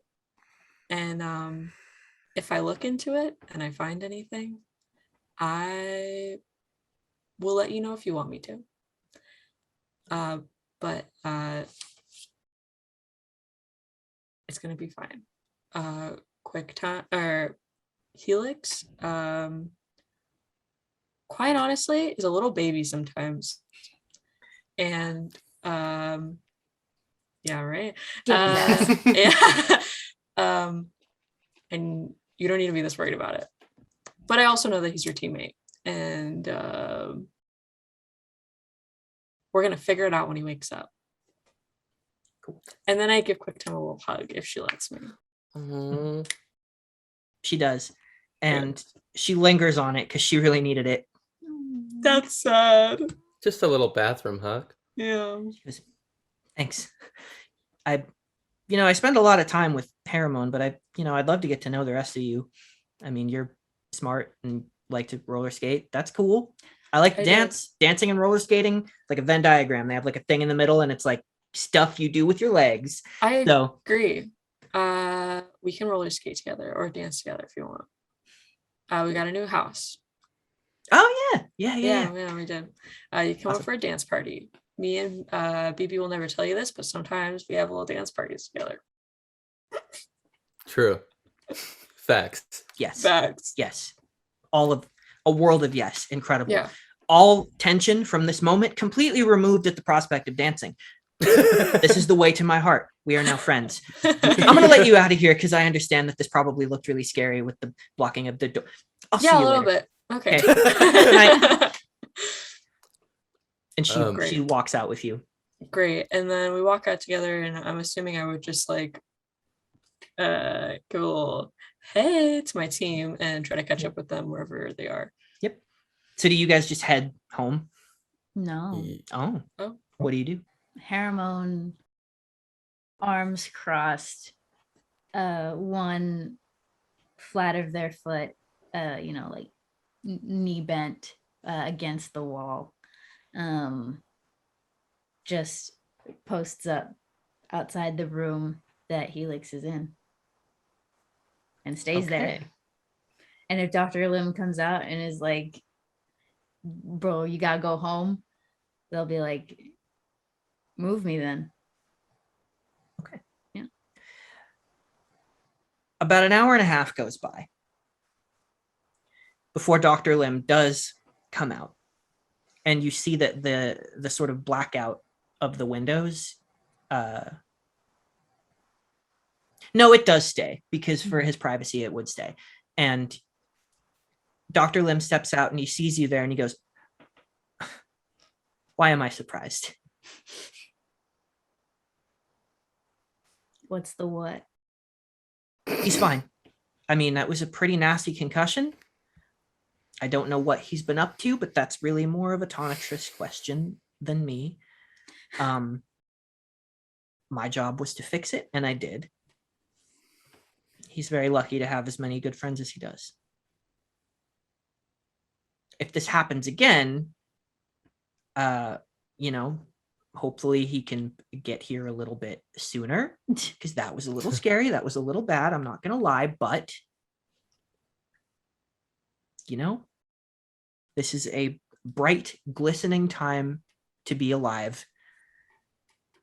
It is a time where medicine is great and filled with science that is just too much for me to explain to, well, really anybody who's not you. I think you would actually get it, but he's okay. He's just going to need to rest. Honestly, the hardest part at this point is that getting him to stay down, honestly. Well, his body is not, I don't know how better to put this. It's like he has a certain resistance to being sedated, which is, there are cases of this throughout history. This isn't, completely absurd or anything, but some people are just like that. Their mind and their body, their will is just, for one reason or another, resistant to being put to sleep artificially. So it took a lot, and we had people on standby. But I think it would do him good to know that he's got friends around. But I think he'll be sleeping through the night with the amount of stuff pumping through those veins right now.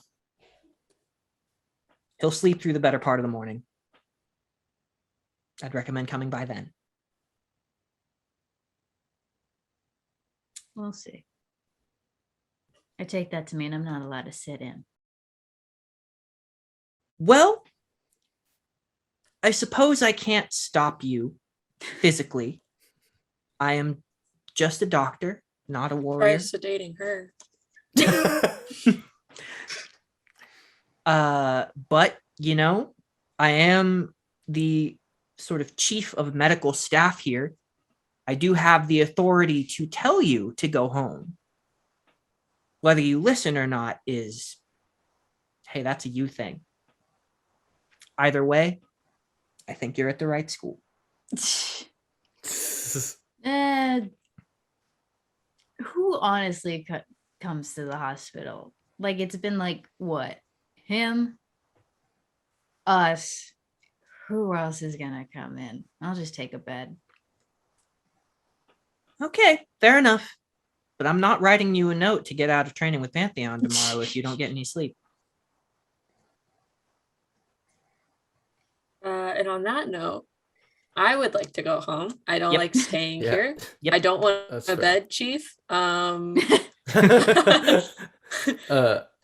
think we could all use some sleep. Mhm. Shall we head out? Yeah. Harmony will see you tomorrow. I'm kind of just like, Harmony, are you sure you want to stay? Yeah. Yes, I'm sure. Okay. Let's go Then then. we'll see. Yeah. And I think we start walking back to the house, and it's kind of like a cold night, and BB looks back at the hospital and knows that Helix and Herman are inside, and turns to Jeremy as they're walking and is like, listen, I know there are a lot of questions. There are always a lot of questions, apparently, at this college. But I know you have a lot of questions about what's going on. But you weren't supposed to go anywhere, and I can't stop you from going anywhere, but at least take one of us along with you. Any of us would go with you at the drop of a hat. And I know that we don't have your disguise, but I mean, if things went sideways, you could be where Helix is. If someone who doesn't believe in you, like the protesters that we saw at the mall the other day, like someone that's the opposite of those people who wanted to defend you, you know, we're a team. And I know we're all just trying to figure out how to all work together, but we can. He's right, you know. Jeremy is just kind of in his hand, just like making different kinds of birds and just kind of holding them, looking at him while he's walking and thinking.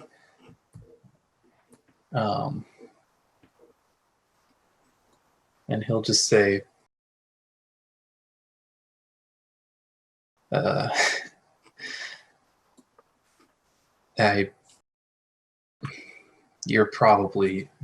are right. Yeah, you're right. I know. I mean, Silhouette can turn invisible. Like, who better to have with you when you're doing spy stuff? That's true. But... playing games on her phone as we're walking, and she just keeps like turning. She's like, "He's right," or "She's right." But he'll just kind of look at you after he kind of decided on a pattern that doesn't really look like any bird that you've ever seen, with kind of like jagged feathers, and he'll say, "You're right, but I think I'll have to be wrong a few more times." And he'll kind of put a hand on your shoulder. And then he'll just kind of bust out a smile and say, "Besides, tonight I was with someone, right? I mean, technically Helix was there while I was there, so." And you promised that you wouldn't get mad until after Sunday or after he was up. I'm hurt by that. This isn't mad. This is a controlled concern. But if you make a mistake 3 times, it's a choice. So whenever you make that mistake again, one of us is probably going to have to make it with you. That's all I'm saying. Right, Silhouette? Yeah, you're right. So invested. Can I make the decision that the room that Helix is in is one of those bigger ones where it's like there's 2 beds and it's separated by a curtain?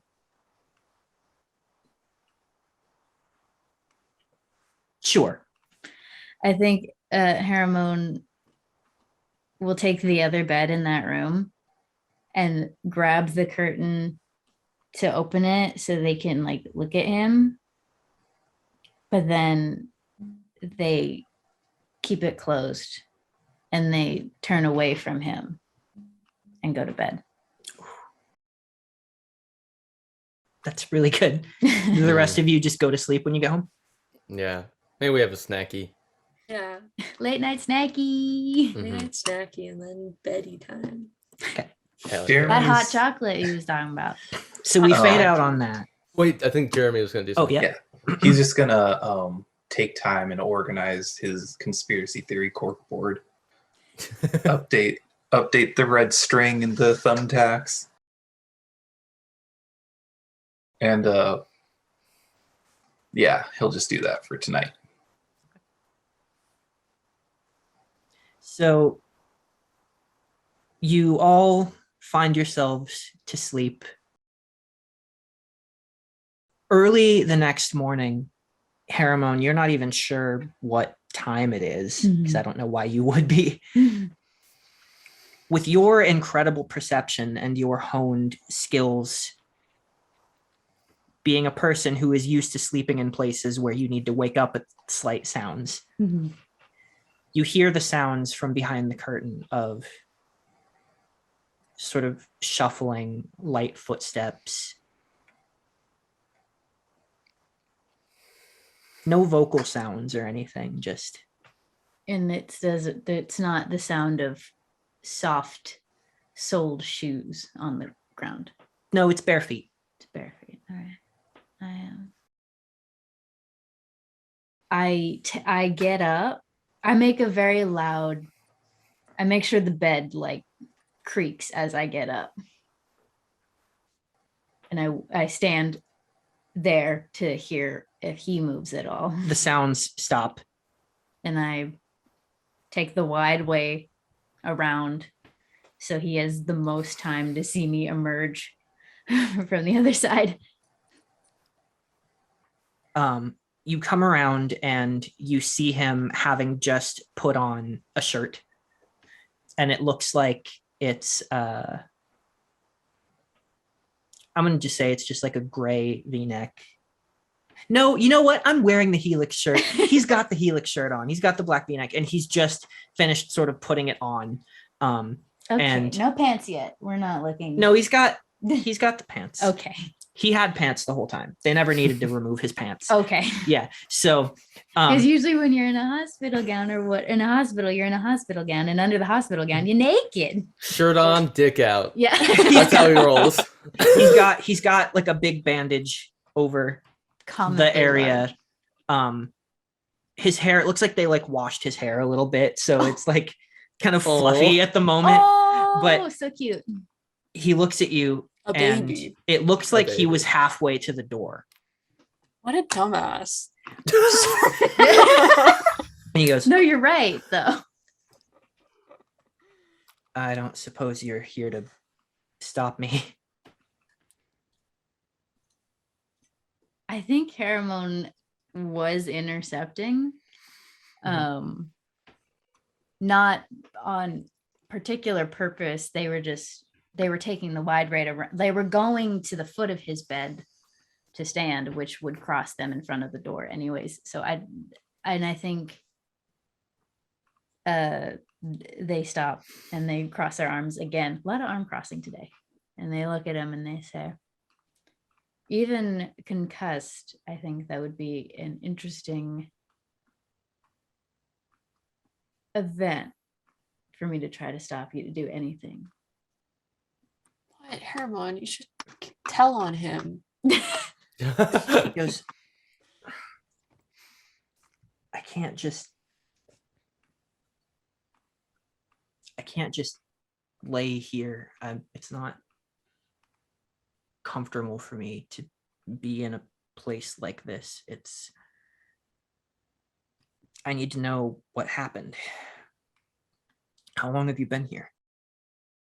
And I take a couple steps in front of him, which I think does block the door a little bit, but I'm away from it, so I'm not actively trying to block it. You were brought in last night, and Ivy told QuickTime to come get us. Of course he did. And we came, and everyone left but me. not to brag, but Do they know? about you had a little surveillance camera over your shoulder last night. Igneous, he was apparently just there on the off chance and was able to figure it out, came here, told us, and so yes, the cat is out of the bag. And Tonitrus? Not yet. It's not gonna work because you're you, but they say they're gonna tell him that you were climbing up the tree to your window and fell.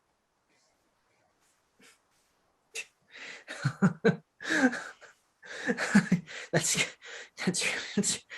really good. Yeah. You And good? he just sits on the bed and like laces his fingers in front of his nose. Yeah, that's probably better than what you were trying to do before I woke up.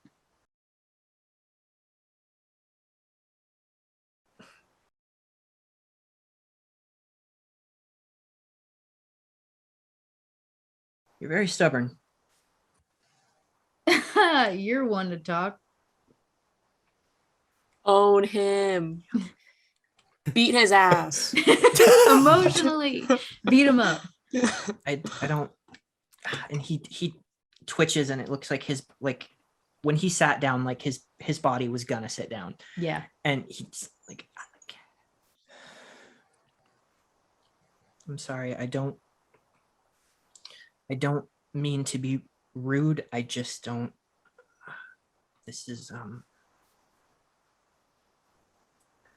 I don't generally let people get this close to me when I can't do anything about it.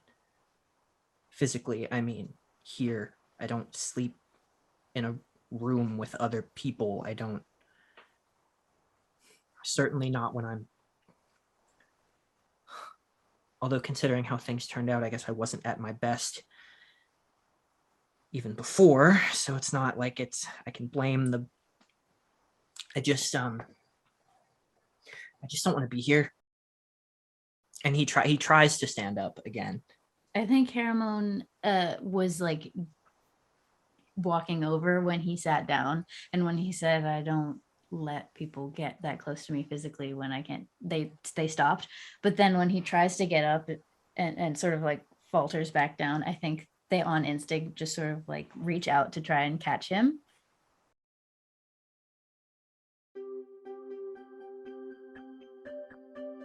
As you do, you feel this pure impulse, this desire to help, a feeling that you're familiar with, but it taps into this strange connection that you have to him.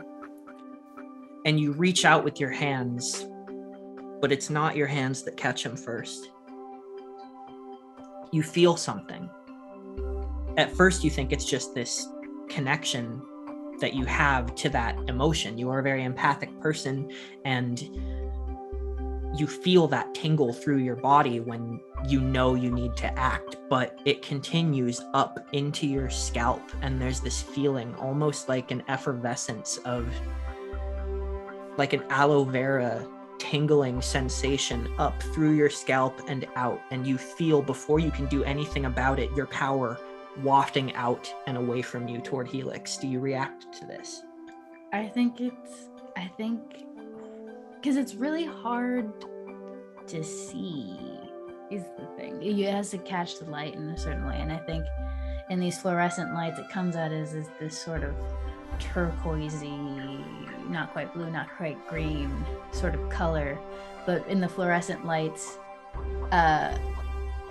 it's harder to see because it's like a blue light anyways. And so I think they just sort of freeze. I just freeze.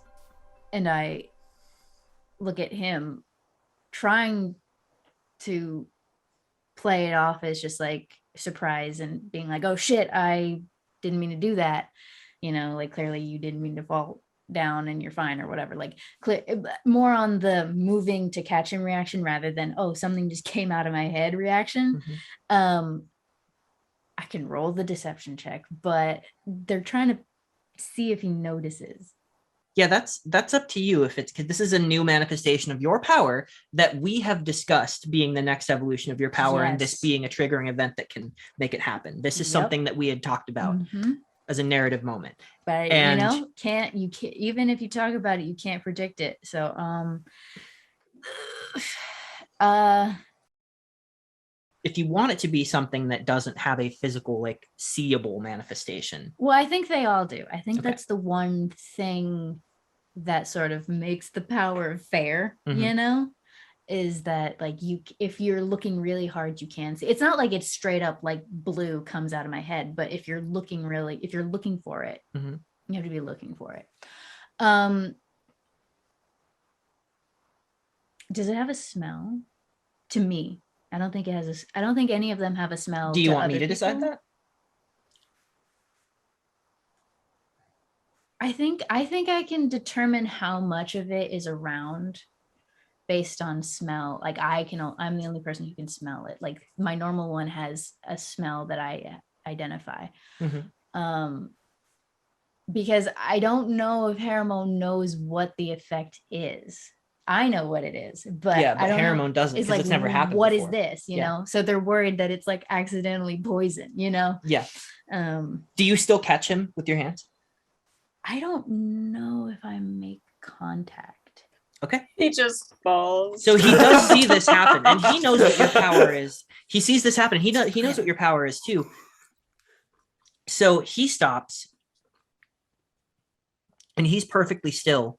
And there's this moment of silence where he just looks at you, and he blinks.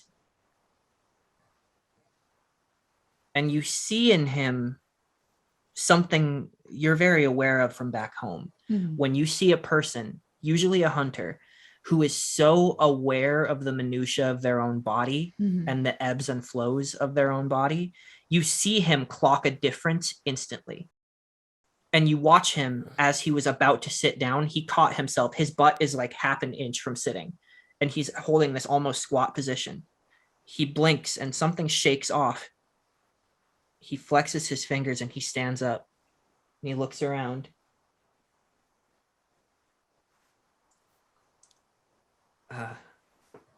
Do you know what that was?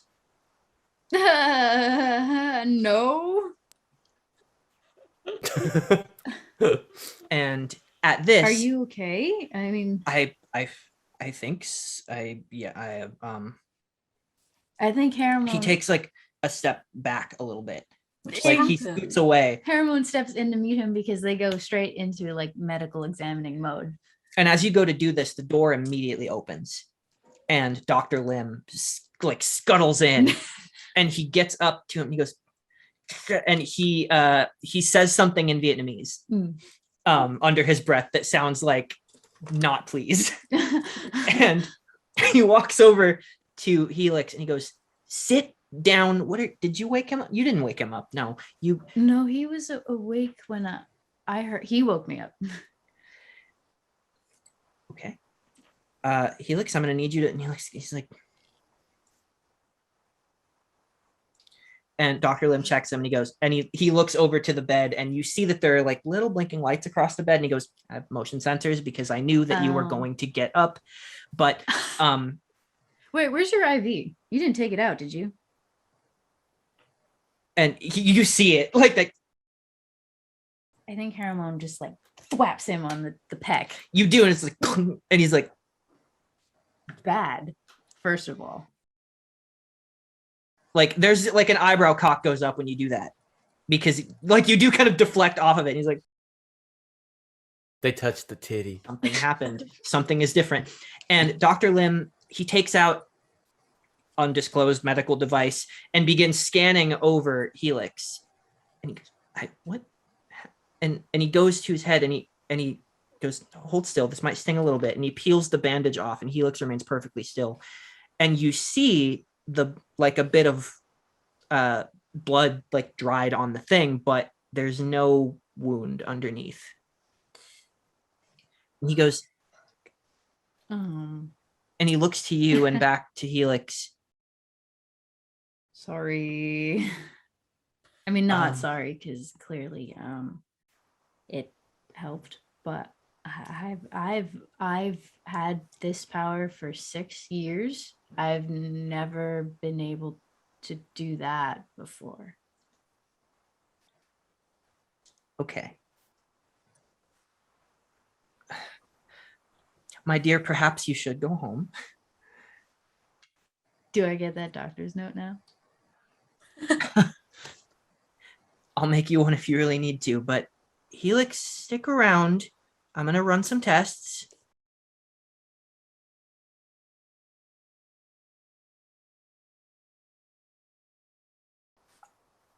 He's like, he doesn't know what to say at this point. He goes, and then finally he just throws his hands in the air and he goes, I wanted to be the doctor at the super school. I'm the doctor at the super school. That's what happens. This is what happens, and it's good. The underrated king, Dr. Lim. Yeah. And you make your way out as other people begin to shuffle in and they start examining. You know when you're walking away from someone but you're still keeping eye contact with them? Like I'm walking out of the room. I'm turning to walk out of the room, but I just sort of mouth to Helix like, we're not done talking about. Sorry. He nods. And then I leave. And I go into the bathroom and my hands, they sort of the fingertips, they sort of feel numb. And I'm like opening and closing like fists and stuff. Mm-hmm. And I'm trying not to start to hyperventilate as I sort of press myself to the cold tile of the bathroom wall. And once that sort of subsides, I run back home. And I'm going to go ahead and have you add 1d12 as a new power, healing power. Hey, blah, blah, blah. Yeah! Narrative Heals, level heals. ups. That's what we do in this game. Healing. The rest of you, so you're noticing it's like 8 a.m, roughly. The rest of you might be awake, but you do have a message. You know that you were initially supposed to meet Team Tonitrus probably in the Coliseum for some drills. You're not really sure what you're going to do with Tonitrus, but you do get a message from Pantheon that is canceled and that your actual training is going to start at noon because they have to figure out what you're going to do instead. As Tonitrus and his team are indisposed today. So I have some stuff planned for this evening, but if you guys want to briefly tell me if you do anything during the day outside of Pantheon's training. Is it something I can fully control? I think Haramon's just going to try to go psh, psh, psh. Mhm. I think Haramon is going to cut themselves. Wait, no, it doesn't work on me. I think Haramon is going to... She's going to stab Silhouette. Yeah. And then... No, for real. I think Haramon is going to be like, can I cut one of you guys? BB holds out her hand. I cut BB's palm open. What are you guys doing? I tilt my head and I go, psh. And it heals. Guys. You didn't used to be able to do that, right? No. Do I have a crush on Helix? What? Is that... I don't think I do. I don't look at him and be, okay. And then Haramon replays everything that happened. I've never had a crush give me a superpower.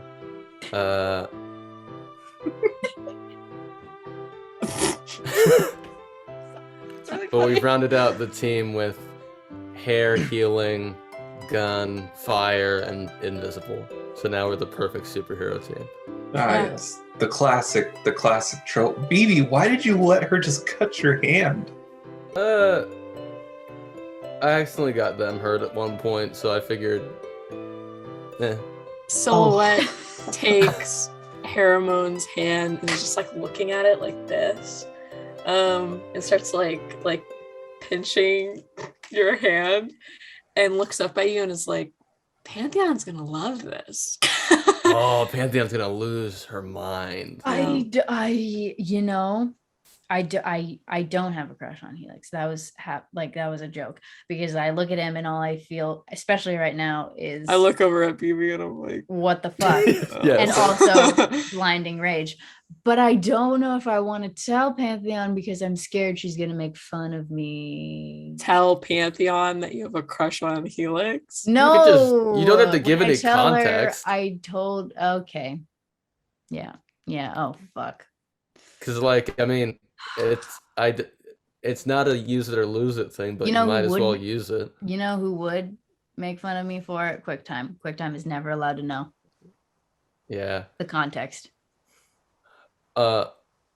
Agreed. Also, we're all gonna keep a close eye on Jeremy. If he ever sneaks away again, one of us is gonna follow him. Agreed. Well, now you're just gonna make me do it better. We're pretty sneaky. Let me ask a specific question as well, because I'm interested to know, during this day, Silhouette, do you or do you not look up that address? Yeah, I know. I was gonna say something. Because you don't have to. No, I know. But do you want to? I I want to look it up, and I want to see where it is, and then I want it to end there. I don't want Silhouette to go any farther yet. You just want to know where it is only. Yeah. Okay. So maybe, I don't know. You look up the address and you see that this is a very old style house it's kind of a modest estate. It's not quite a mansion, but it's like big for a house. And it has a very sort of old timey, almost Victorian sensibility. There is an iron gate out front. And in the pictures of the house, you very clearly note that on the front gate, on that iron gate, there is a bright silver emblem on the part of the gate that actually opens. And it's an emblem of a full moon. But you notice, scrolling through the pictures, that when the gate opens, part of that emblem comes with it as a sliver, as a crescent moon. And you notice very distinctly, first of all, that this house is on the outskirts of the there's an area. Okay, let me back up. The skyline portion of the first city that people really think of when they think of the first city, like the city part, is called the core. And within the core, there is the downtown central area, which is where Subterranean is underneath. That's like kind of the big hub. There's an area outside of that is like the financial district. And outside of that, there is a ring of essentially like various spread out residences. And this is one of those places. And what you do notice is there's not like immediate neighbors. The house is pretty isolated.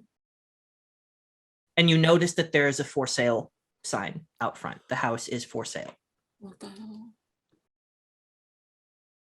And it is listed when you look it up as the Moon Estate. Yeah. Gosh, shut the fuck up.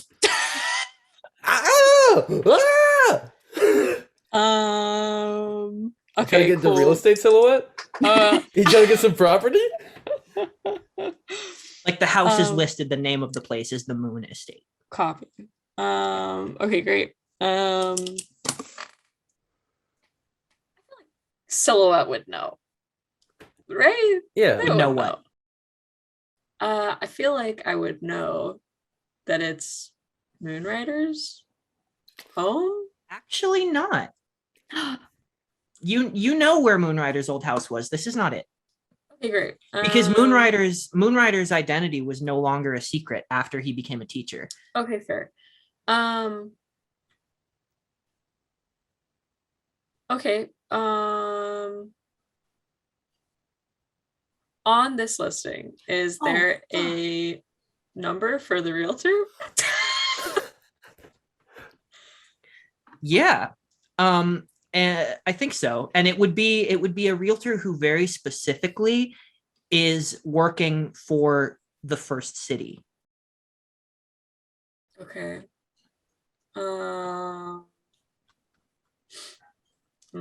And this is a person who is known for dealing in historical sites. What the fuck? Okay. Okay, I write down the phone number and I'm gonna leave it at that. Okay. We're about to get into some First City Tycoon. Yeah. Interesting. So that's the information that you have now. Okay, great.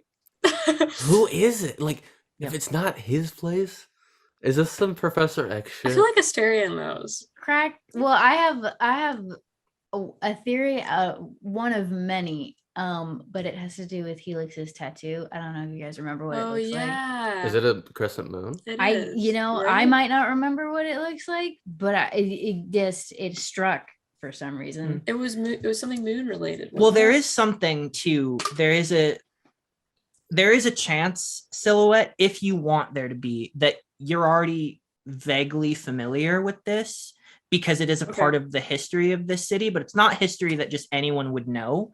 Sure. It's just history that you might know. So I will leave the ball in your court if you think you would know. I think I would know. The name. I like Silhouette knowing. Okay.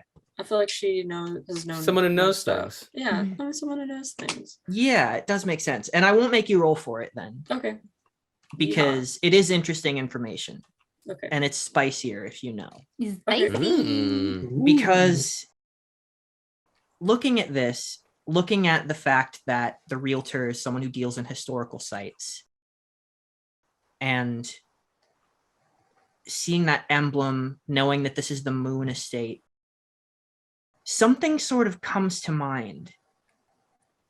And since you're a person who's really into heroics and people who do heroic things or have done heroic things in the past, especially people in this city, there's something that kind of pings in your memory, something from maybe a little before your time, but about like 12 years ago. So you would have been like a kid. So you would have remembered hearing about this. There were two people, a couple, around that time who had really made a name for themselves. They were archaeologists, but most people referred to them as adventurers. They didn't have any powers, but they were known for going around to various places and trying to uncover the secrets of Paragon. They were looking at Titan fossils. They had all these wild theories, and you don't know all the theories off the top of your head. You don't know like what their whole deal was. You just know they were like famous adventurers and archaeologists. They were very much like those old adventure movie like characters in real life. And that's why people loved them so much. But you remember that they kind of fell out of favor because they had some sort of weird ideas that you can't quite remember off the top of your head without looking further into. But looking at this house, looking at this estate, knowing the name Moon, you remember their names. You remember Kurt and Lila Moon and their quest to uncover the secrets of Paragon. You remember that they left to go to Myriad. Yep. To explore where no one else would. And they were never seen or heard from again. And the most sort of shocking detail that pings in your mind, something you can't believe you hadn't put together before really, but then again, why would you have? They brought their 10-year-old son. And as far as the city is concerned, all three of them had been declared dead a long time ago. And that's where we're going to pick up next time.